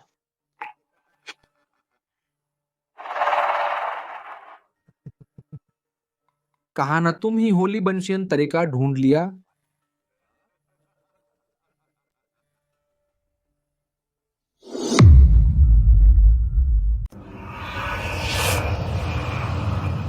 बॉस जी, कल रात मैं और पवनदास उस जादूगर के पीछे लगे हुए थे, लेकिन फिर पता नहीं उसने कौन सा जादू किया, वह भाग निकला। यहां तक कि हमारा शिकारी कुत्ता भी उसका पता नहीं लगा पाया। वह गोल्डन सिकाडा ट्रिक थी, लेकिन यह तरीका हमारे यहाँ का नहीं है। यह तो दक्षिणपुरी के तट वाले जादू जैसा है। कुछ समय पहले दक्षिण नरेश की बेटी भी ऐसे ही दक्षिणपुरी के जादू से भूतिया कब्जे का शिकार हुई थी। सारे संकेत एक साथ जुड़ रहे हैं। बिल्कुल शक की बात है। अब तो कलयुग का समय है, हर तरह के लोग बाहर निकल आए हैं। लेकिन अगर उनकी हिम्मत हुई हमारे देश में उपद्रव करने की, तो मैं बिल्कुल नहीं छोड़ूंगी।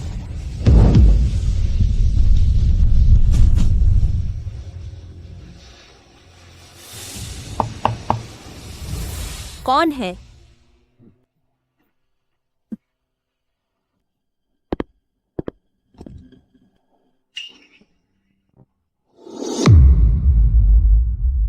कौन?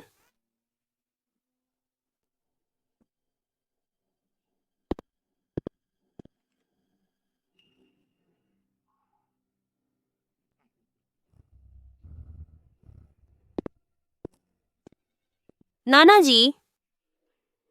छोटी, तेरे ये दोनों अंगरक्षक काले और सफेद इस तरह खड़े होकर रात के अंधेरे में काफी डरावने लगते हैं। नाना जी, आधी रात को आप मेरे कमरे में क्यों आए हैं? कुछ खास नहीं, कल समुद्रपुर में एक एंटीक शो हो रहा है। मैं चाहता हूं कि तुम मेरे साथ वहां चलो, ताकि तुम समुद्रपुर के सर्कल में पहचान बनाना शुरू कर सको। खास तौर पर वह चैम्बर ऑफ कॉमर्स की अध्यक्षा श्रीमती हुआंग पोस्टन। अगर तुम उनकी नजर में आ गए तो हमारे लुओ परिवार का भविष्य और ऊंचाइयों को छू सकता है। लेकिन ये दोनों साथ नहीं आने चाहिए। ओ दा देता दा दा दा दा दा दे।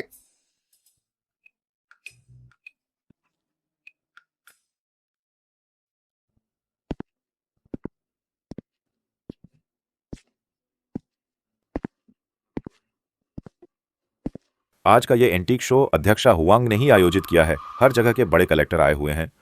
हाँ, लुओ परिवार के बुजुर्ग भी किसी को लेकर आए हैं। लगता है आज आंखों का त्योहार होगा। शायद कोई खास चीज भी हाथ लग जाए। छोटी, थोड़ी देर में शो शुरू हो जाएगा। कम बोलना, ज्यादा देखना और सीखना ना। इस बार आकर नाना जी तुम्हें सिर्फ ज्ञान बरंता लाया है। मैं यमराज हूँ, कितने युगों के बदलाव देख चुका हूँ। यहाँ की ये सभी पुरानी चीजें तो बेजान हैं, इनकी बराबरी भी नहीं कर सकती मेरी चढ़ावे की थाली से।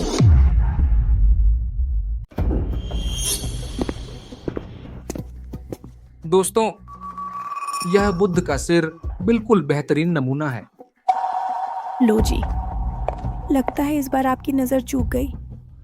अध्यक्ष हुआंग, मेरा बेटा पुरानी चीजों के कारोबार में नया है, बहुत कुछ नहीं समझता। कृपया उसे थोड़ा मार्गदर्शन दें। यह बुद्ध का सिर पिछले हफ्ते मैंने एक कलाकृति नीलामी में खरीदा था। लो जी, आपने इसे कीमती कैसे पहचान लिया?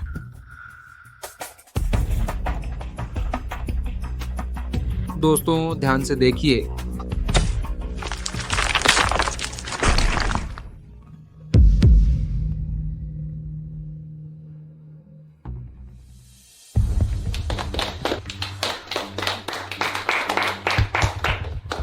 लो जी, क्या नजर है आपकी? अध्यक्ष हुआंग की प्रशंसा पाकर उनकी सेक्रेटरी को रिश्वत देने का पैसा बेकार नहीं गया। आज के व्यापार सम्मेलन में मुझे जरूर नाम कमाना है। इस छोकरी को कुचल दूंगा।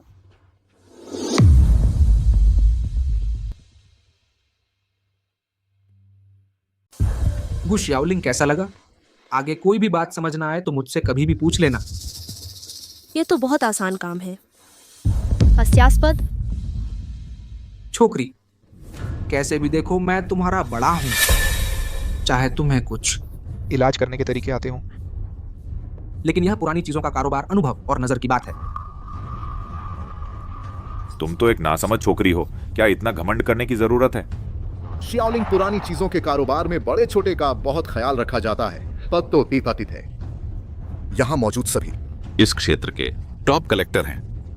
हम यहाँ आए हैं मुख्यतः सीखने समझने के लिए। अकड़ में मत रहो। Top collector? लेकिन चीजों में छिपी आत्मा को नहीं देख पाते, बस एक बेजान चीज को देखकर बोली लगाते और तारीफ करते हैं। यह हास्यास्पद नहीं है। पहले सिर्फ घर के बड़ों से सुना था कि बहुत पुरानी चीजों में शस्त्र आत्मा होती है। इतनी छोटी उम्र में वह सीधे मुद्दे की बात कह गई। तुम हो लुओ परिवार के युवा सदस्य हो, है ना? अध्यक्ष हुआंग जी, यह मेरी पोती है, राजपुर की मशहूर छोटी चमत्कारी डॉक्टर गु श्याओलिंग।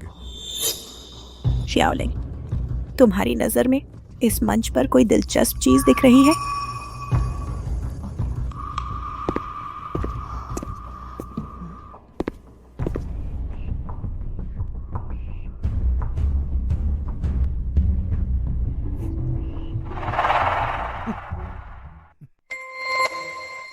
छोटी लड़की, तुम कुछ भी उठा सकती थी, लेकिन तुमने एक टूटा हुआ कटोरा उठा लिया। हाँ, लुओ युवराज की नकल करना चाहती है, लेकिन असली कचरा ले आई है। क्या तुम हमें मूर्ख समझती हो? पिताजी, आप इसे दुनिया दिखाने लाए, लेकिन यह जानबूझकर हम लुओ परिवार का मजाक उड़ा रही है। श्याओलिंग, तुम्हें पुरानी चीजों की थोड़ी बहुत जानकारी है, लेकिन अध्यक्ष हुआंग के सामने ऐसी हरकत नहीं करनी चाहिए। कोई बात नहीं श्याओलिंग, यह कटोरा कोई पुरानी कलाकृति नहीं है, बल्कि कूड़ा है जिसे सफाई कर्मी उठाने आया था। तुमने इसे क्यों चुना? एक बाल्टी पानी लाओ, सब साफ हो जाएगा। हाँ।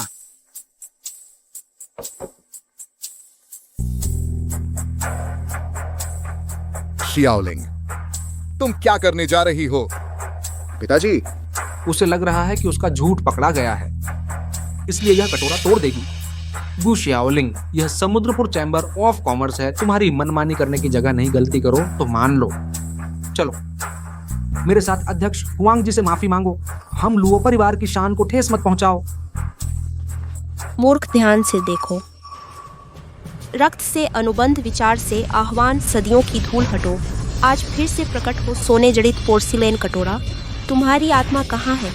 मेरे आह्वान का उत्तर दो।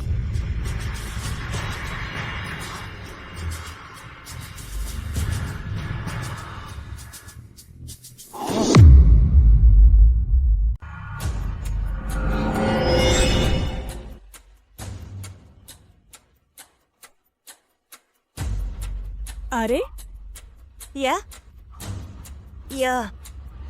यह दक्षिण तांग राजवंश का सोने और जेड से जड़ा चीनी मिट्टी का कटोरा है। दक्षिण तांग का सोने और जेड से जड़ा चीनी मिट्टी का कटोरा।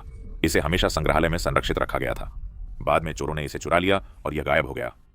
उसने आखिर कौन सा तरीका अपनाया कि इस कटोरे को सामने ले आई?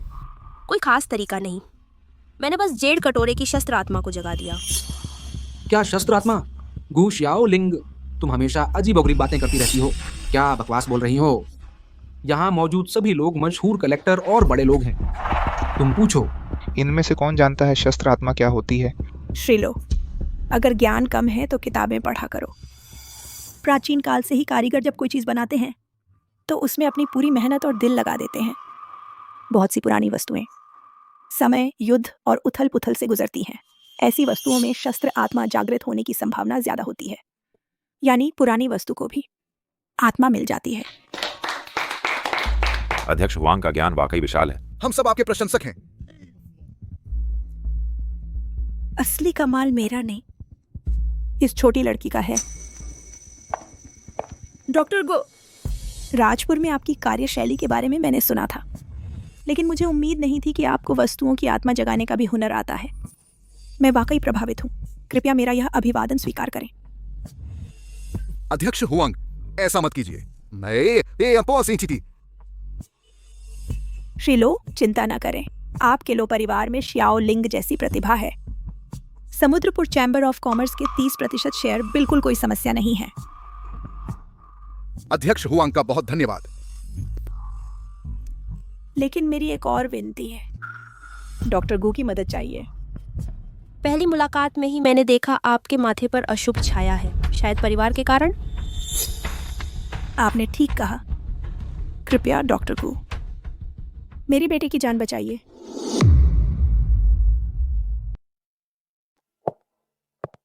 पिताजी, आपने मुझे बुलाया? जीवी, तुम इतने सालों से लुओ परिवार से दूर रही हो, यह मेरी एक पिता के तौर पर गलती है। पिताजी, बीते हुए कल की बातें अब दोहराने की जरूरत नहीं। जीवी, लुओ परिवार की जड़ें समुद्रपुर में बहुत गहरी हैं। ओंधे, मैं बूढ़ा हो गया हूं, अब ज्यादा दिन नहीं संभाल पाऊंगा। वे वही। पिताजी, आपका मतलब? छोटी लिंग एक दुर्लभ प्रतिभा है। आज मैंने उसकी काबिलियत पूरी तरह देख ली। अगर वह रही तो न सिर्फ लुओ परिवार का कारोबार सुरक्षित रहेगा, बल्कि और भी आगे बढ़ेगा। ओ मस्त तो सजा दीदा। इसलिए मैं चाहता हूं कि तुम छोटी लिंग को समझाओ, वह समुद्रपुर में रुके और लुओ परिवार की विरासत संभाले। मॉमी क्रिए। पिताजी, यह सारा कारोबार आपकी पूरी जिंदगी की मेहनत का नतीजा है। और फिर छोटी लिंग, मैं उसके लिए फैसला नहीं ले सकती। जब तक छोटी लिंग प्रेसिडेंट हुआंग के घर काम पर गई है, तुम इस बारे में और सोचो। कैसे भी हो, लुओ परिवार का दरवाजा हमेशा तुम्हारे लिए खुला है। बुजुर्ग ने सचमुच उत्तराधिकारी बनाने का मन बना लिया है। हम छोटी कमीनी तुम पर तो हाथ नहीं उठा सकते, लेकिन तुम्हें चखा सकते हैं अपने प्रियजन को खोने का दर्द। रेखा पटेल। बड़े बाबू, क्या हुक्म है? कोई तरीका ढूंढो, मेरे लिए कुछ बाल ले आओ लुओ जीवी के। जब मैं लुओ परिवार की विरासत संभाल लूंगा तो तुम्हारा भला होगा।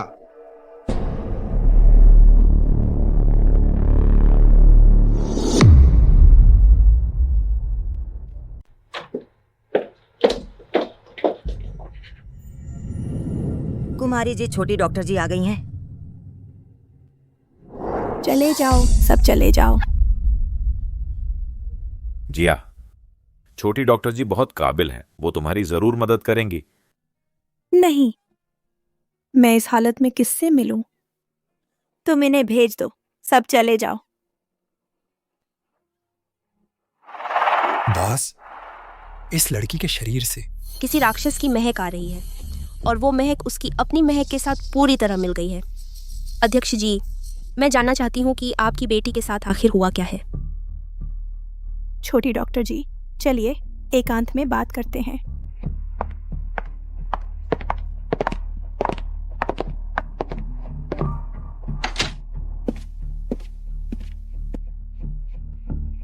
कृपया मुझे सारी बात साफ साफ बताएं, तभी मैं कुछ कर पाऊंगी।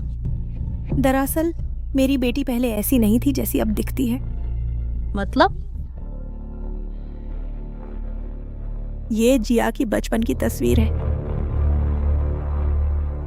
उस दक्षिणपुरी से लौटने के बाद से उसकी शक्ल सूरत से लेकर चाल ढाल तक बिल्कुल बदल गई है। फिर से दक्षिणपुरी का काला जादू। उस घटना के बाद वह दक्षिणपुरी से लौटी थी। उसकी सूरत से लेकर चाल ढाल तक बिल्कुल एक नया इंसान बन गई थी। शुरुआत में जिया को सुंदर होते देखकर मुझे उसकी खुशी भी हुई थी। सोचा कि अब उसे कभी लोगों की तिरछी नजरें और मजाक नहीं सहना पड़ेगा। उस दौरान जिया बहुत खुश भी रहने लगी थी। लेकिन बाद में सब कुछ बदल गया। बिल्कुल सही। बाद की जिया धूप से दूर भागने लगी और उसका स्वभाव भी बेहद चिड़चिड़ा हो गया। डॉक्टर गू, जिया के पिता जल्दी चल बसे। इन सालों में बस हम माँ बेटी ही एक दूसरे का सहारा थी। जिया ही तो मेरी जान है। कृपया मेरी बेटी को बचाएं। श्री हुआंग, चिंता न करें। जब बॉस यहाँ आए हैं तो वे जरूर कुछ करेंगे। बस ये मामला इतना आसान नहीं लगता। इसका क्या मतलब है? शायद मिस हुआंग ने किसी राक्षस से सौदा किया है। राक्षस? तो अभी जिया का क्या हाल है? श्री हुआंग, बॉस कोई तरीका जरूर निकालेंगे। कृपया श्री हुआंग थोड़ा कच्चा मांस तैयार करवाएं।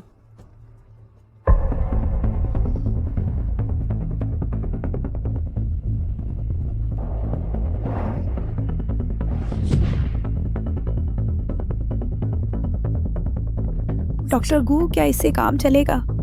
क्या जिया इससे आकर्षित होगी? जब कोई राक्षस शरीर में घुस जाता है तो धीरे धीरे अपना असली स्वभाव दिखाने लगता है। कच्चा मांस चारा है। हाँ, आ गई।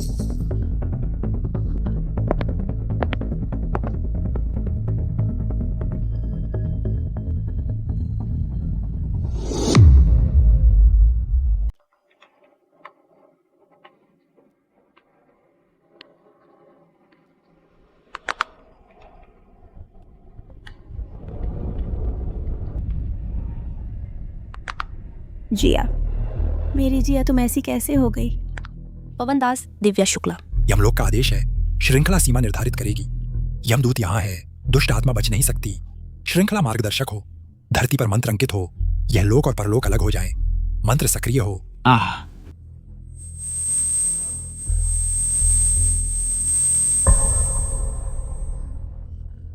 क्या छोटे वैद्य जी ठीक हो गए हैं? रुको,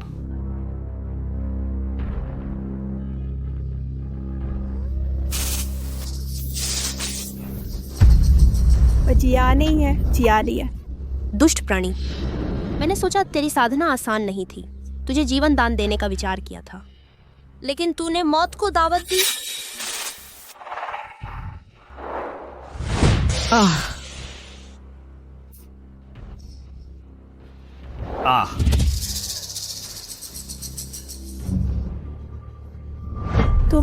तुम यमराज हो? तुम यमराज हो? उसने खुद अपना शरीर मुझसे बदलने को कहा था। तुमने मुझे मारने का हक कैसे पाया? इंसान और दानव अलग अलग रास्तों के हैं। तुमने अपनी खूबसूरती को चारा बनाया, उसके दिमाग को धीरे धीरे खाया और उसके शरीर पर कब्जा कर लिया। यह पहले ही एक बड़ा पाप है। प्रकृति के नियम। दुष्ट आत्माएं बिखर जाओ, राक्षसों को काटो, बुराइयों को बांधो, हजारों का वध करो।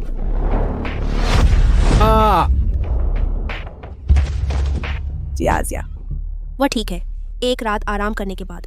कल तक वह ठीक हो जाएगी। या कलम।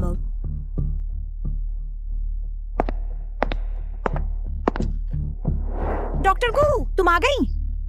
हुआंग जिया कैसी है? कल रात ही होश में आ गई थी, लेकिन खुद को कमरे में बंद किए हुए है। कितना भी बुलाओ, दरवाजा नहीं खोलती।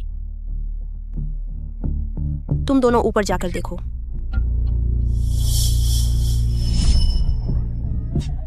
चलो, मुझे नहीं चाहिए। मुझे यह रूप नहीं चाहिए, लोग देखेंगे। बस हो गया।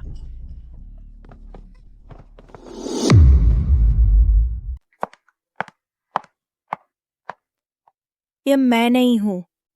मैं वैसी पहले जैसी नहीं बनना चाहती, वो बदसूरत लड़की जिसे सब नफरत करते थे। जिया, कोई बात नहीं, माँ बस चाहती है कि तू सुरक्षित रहे। नहीं माँ, सिर्फ तू ही मुझे स्वीकार करती है, उससे क्या फायदा? मैंने इतनी मुश्किल से खूबसूरती पाई है, उसने इतनी मुश्किल से मेरी तरफ देखा है। अब मैं ऐसी हो गई हूं, वह मुझे कभी नहीं देखेगा। शरीर और त्वचा माता पिता से मिलते हैं। यही तू है, सबसे असली, सबसे सच्ची तू। नहीं, मुझे है नहीं चाहिए, मुझे नहीं चाहिए।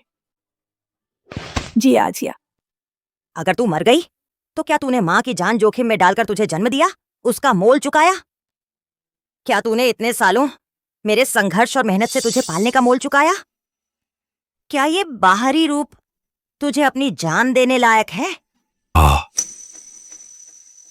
माँ, मुझे माफ कर दो। मैं बहुत लालची हो गई थी। सब माँ की गलती है। माँ ने तेरी ठीक से देखभाल नहीं की।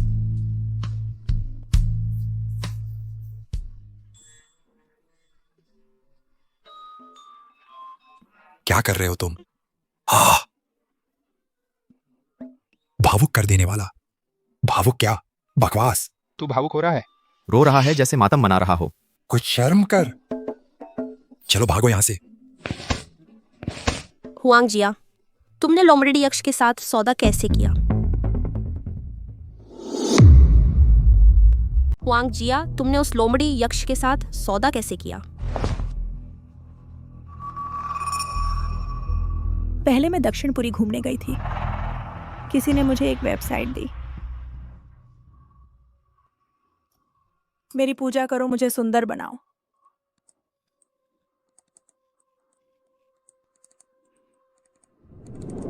और फिर मैं सचमुच सुंदर हो गई और मेरी त्वचा भी बहुत अच्छी हो गई। फिर मैं और ज्यादा पागल होती गई, हर दिन और भक्ति से लोमड़ी देवता से प्रार्थना करती। कैसा सुंदर होना? तुम सुंदर इसलिए हुई क्योंकि उसने तुम्हारी जीवन शक्ति चूस ली, तुम्हारी जान के बदले थोड़ी देर की सुंदरता पाई। मुझे नहीं पता था।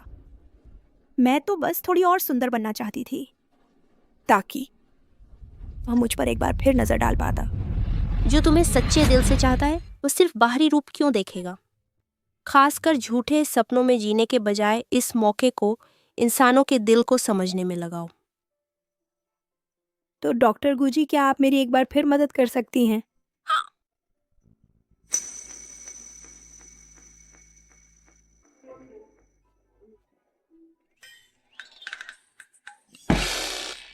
तुम ही हुआंग जिया हो? हाँ, मैं हूँ। तुम्हारी पुरानी तस्वीरों में काफी सुंदर दिखती थी ना? तू इतनी बदसूरत कैसे है? तू मुझसे मजाक कर रही है क्या? तेरी पुरानी तस्वीर में कितनी सुंदर लग रही थी। तू इतनी बदसूरत कैसे है? तू मेरे साथ मजाक कर रहा है क्या? तू मुझे कह रहा है? तू भी तो वैसा ही है। तस्वीर में तो शानदार लग रहा था। असल जिंदगी में तो एक नाटा गरीब बदसूरत आदमी है। क्या कहा तूने? अरे ये बदसूरत, तू इतनी बुरी बात कैसे कह सकता है? मैं तो सच कह रही हूँ। तू इतना परेशान क्यों हो रहा है? अरे समझ से बाहर है। रुक। पहले मैं जाऊंगी। मैं हूँ जिसने तुझे पसंद नहीं किया। तू भी कोई अच्छा चिड़िया नहीं है। छोटे डॉक्टर साहब, मुझे अब समझ आया आपकी बात का मतलब। अरे तुम मेरी पूजा करो, मैं तुझे सुंदर बना दूंगा। जीवन की बुलंदियों पर पहुंच जाओ। एक सुंदर अमीर लड़की से शादी करो। पूजा पूजा, हा हा हा हा। पूजा। बॉस, ये मामला हमें देखना चाहिए क्या? यह मामला दक्षिणपुरी के काले जादू से जुड़ा है, लेकिन हर राक्षस पूजा पूजा आता है दिल की गहराई की इच्छाओं से। इच्छाएं काटी नहीं जा सकती। अरे यार, घर का फोन। श्याओलिंग, बुरी खबर है। तेरी माँ को कुछ हो गया है। क्या?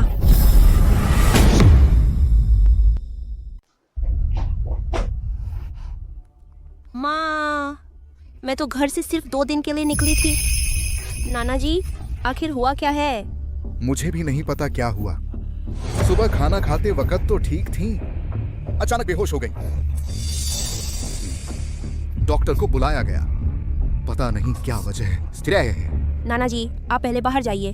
पवन, दिव्या, दरवाजे की रखवाली करो। पीतल जी।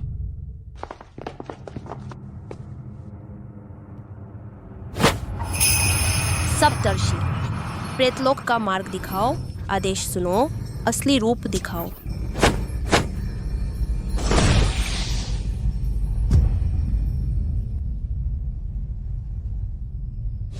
दक्षिणपुरी का काला जादू, तुम्हारी हिम्मत कैसे हुई मेरी माँ को छूने की? जादूगर, चाहे तुम कौन भी हो, मैं तुम्हारी आत्मा तार तार कर दूंगी। फिर से जन्म नहीं मिलेगा। बॉस, तुम ठीक तो हो ना? पूर्वाचल नाथ मुझे वापस बुला रहे हैं। पवन, दिव्या, मेरी रक्षा करो। जी।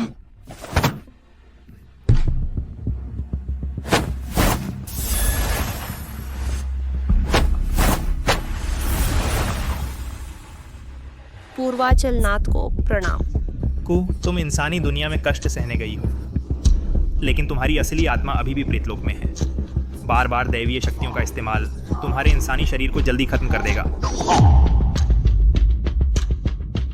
इसीलिए मैं अपनी शक्तियों का उपयोग नहीं कर पा रही थी। पूर्वाचल नाथ, कृपया मार्गदर्शन करें। मेरी माँ को कैसे बचा सकती हूँ? यह घटना तुम्हारी परीक्षा का ही एक हिस्सा है। छोटा प्यार ही असली प्यार है। तुम्हें रिश्तों की असली अहमियत समझनी होगी, तभी तुम इस संकट से उबर पाओगी। मैं समझ गई। बॉस, आप आखिरकार जाग गए। दिव्या शुक्ला, मेरी माँ पर दक्षिणपुरी के जादू टोने का असर हुआ है।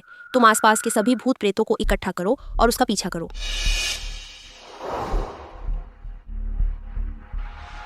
पवन दास। बॉस। तुम दरवाजे पर पहरा दो मेरी रक्षा के लिए। जी।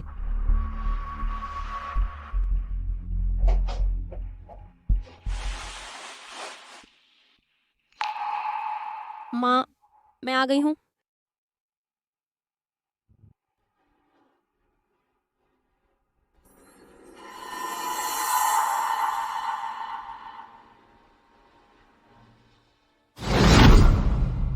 माँ, जल्दी जल्दी मेरे साथ घर चलो।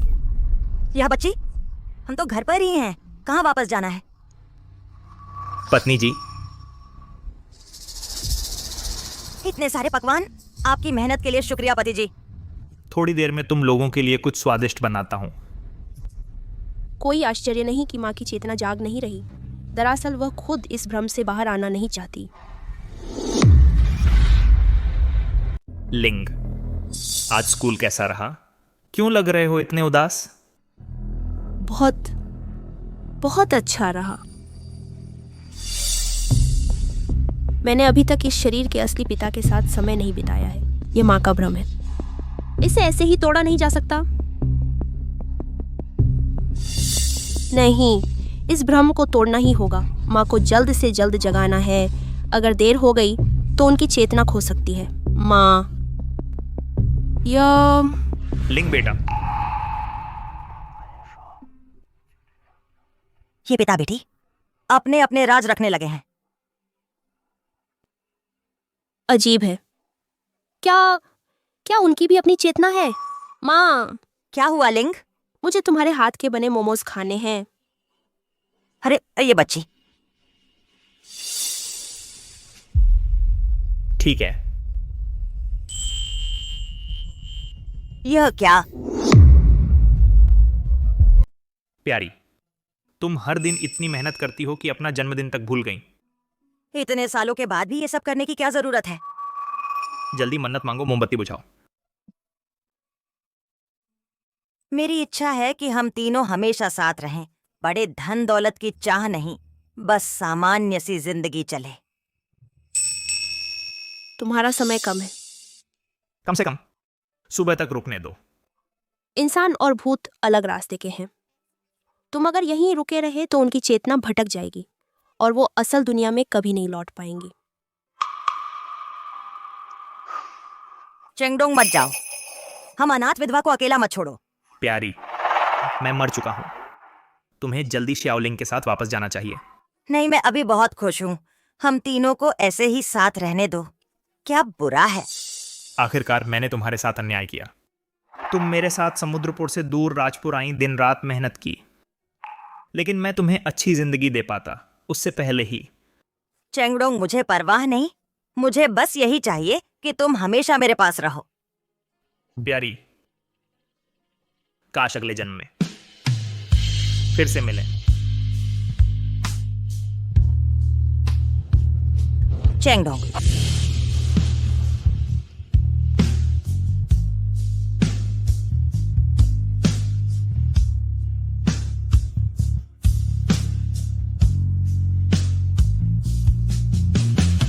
छोटा प्यार ही बड़ा प्यार है पूर्वाचल नाथ, मुझे समझ आ गया।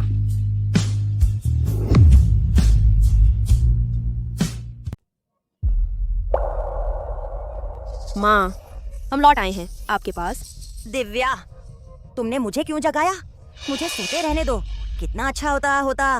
माँ, आप दक्षिणपुरी के काले जादू का शिकार हो गई थीं, जिसने आपका दिमाग हर लिया था। खैर, पिताजी की आत्मा अभी भी मौजूद थी। वह हमेशा आपके आसपास मौजूद रही, इसीलिए आप पूरी तरह से पागल नहीं हुई। मुझे पता है, मैं हमेशा उनकी मौजूदगी महसूस करती रही, लेकिन इस बार वह हमेशा के लिए चले गए। माँ, आप चिंता न करें। आप और पिताजी का 3 जन्मों का रिश्ता है। इस जन्म की पीड़ा अगले जन्म की मिठास के लिए है। दिव्या, तुमने बहुत मेहनत की। अब आपका शरीर ठीक है। पवन, दिव्या, अब हमें हिसाब चुकता करना चाहिए। अमाइश कैसा है? जी।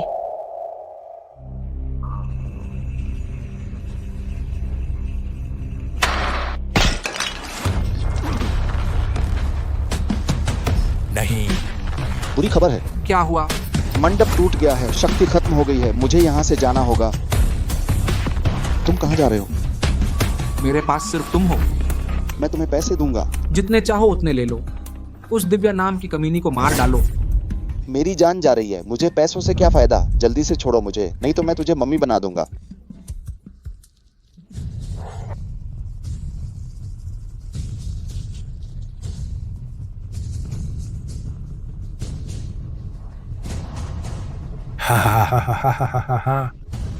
दिव्या, अब तो असली मजा आएगा।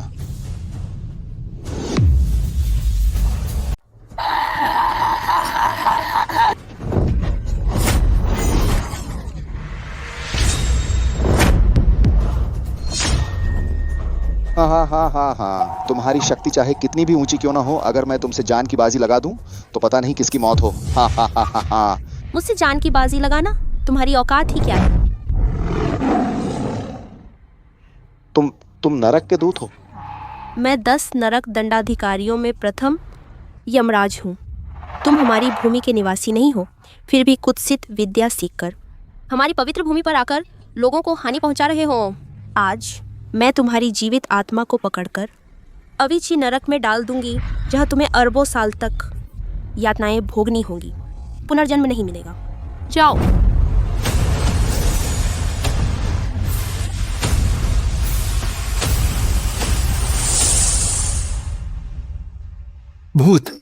भूत है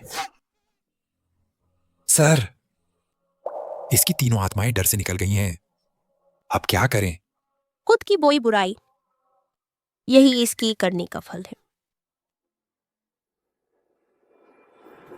ये सब उस दुष्ट साधु के कारण अकाल मृत्यु पाए लोगों की आत्माएं वे हैं।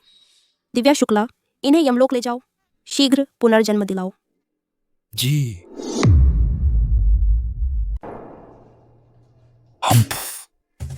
यह राजपुर राजधानी होने के बावजूद मौसम बहुत सूखा है। शियाओलिंग, तुम मेरे साथ समुद्रपुर वापस चलो, वहां रहना बेहतर होगा।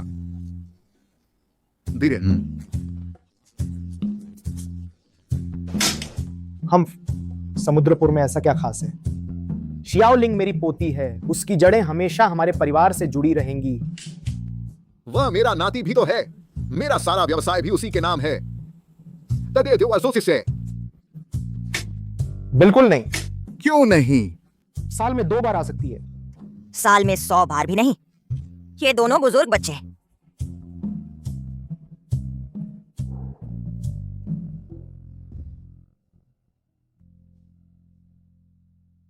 शियाओलिंग, तुमने पारिवारिक बंधनों का संकट पार कर लिया है। तुम्हारी साधना पूरी हो गई है। फिर देवलोक वापस क्यों नहीं जाती? शायद मुझे इंसानों की दुनिया की जिंदगी की आदत पड़ गई है।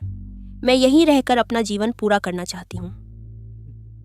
बहुत अच्छा, बॉस के साथ रहो, मजे करो। हाँ हाँ हाँ हाँ, हर दिन छुट्टी, आराम से जीवन। इंसानी दुनिया लालच और मोह से भरी है, पर सच्चे प्यार से सब सुलझ जाता है। सचमुच यह सबसे अच्छी साधना की जगह है। इसीलिए हर देवता यहाँ आकर वापस नहीं जाना चाहता।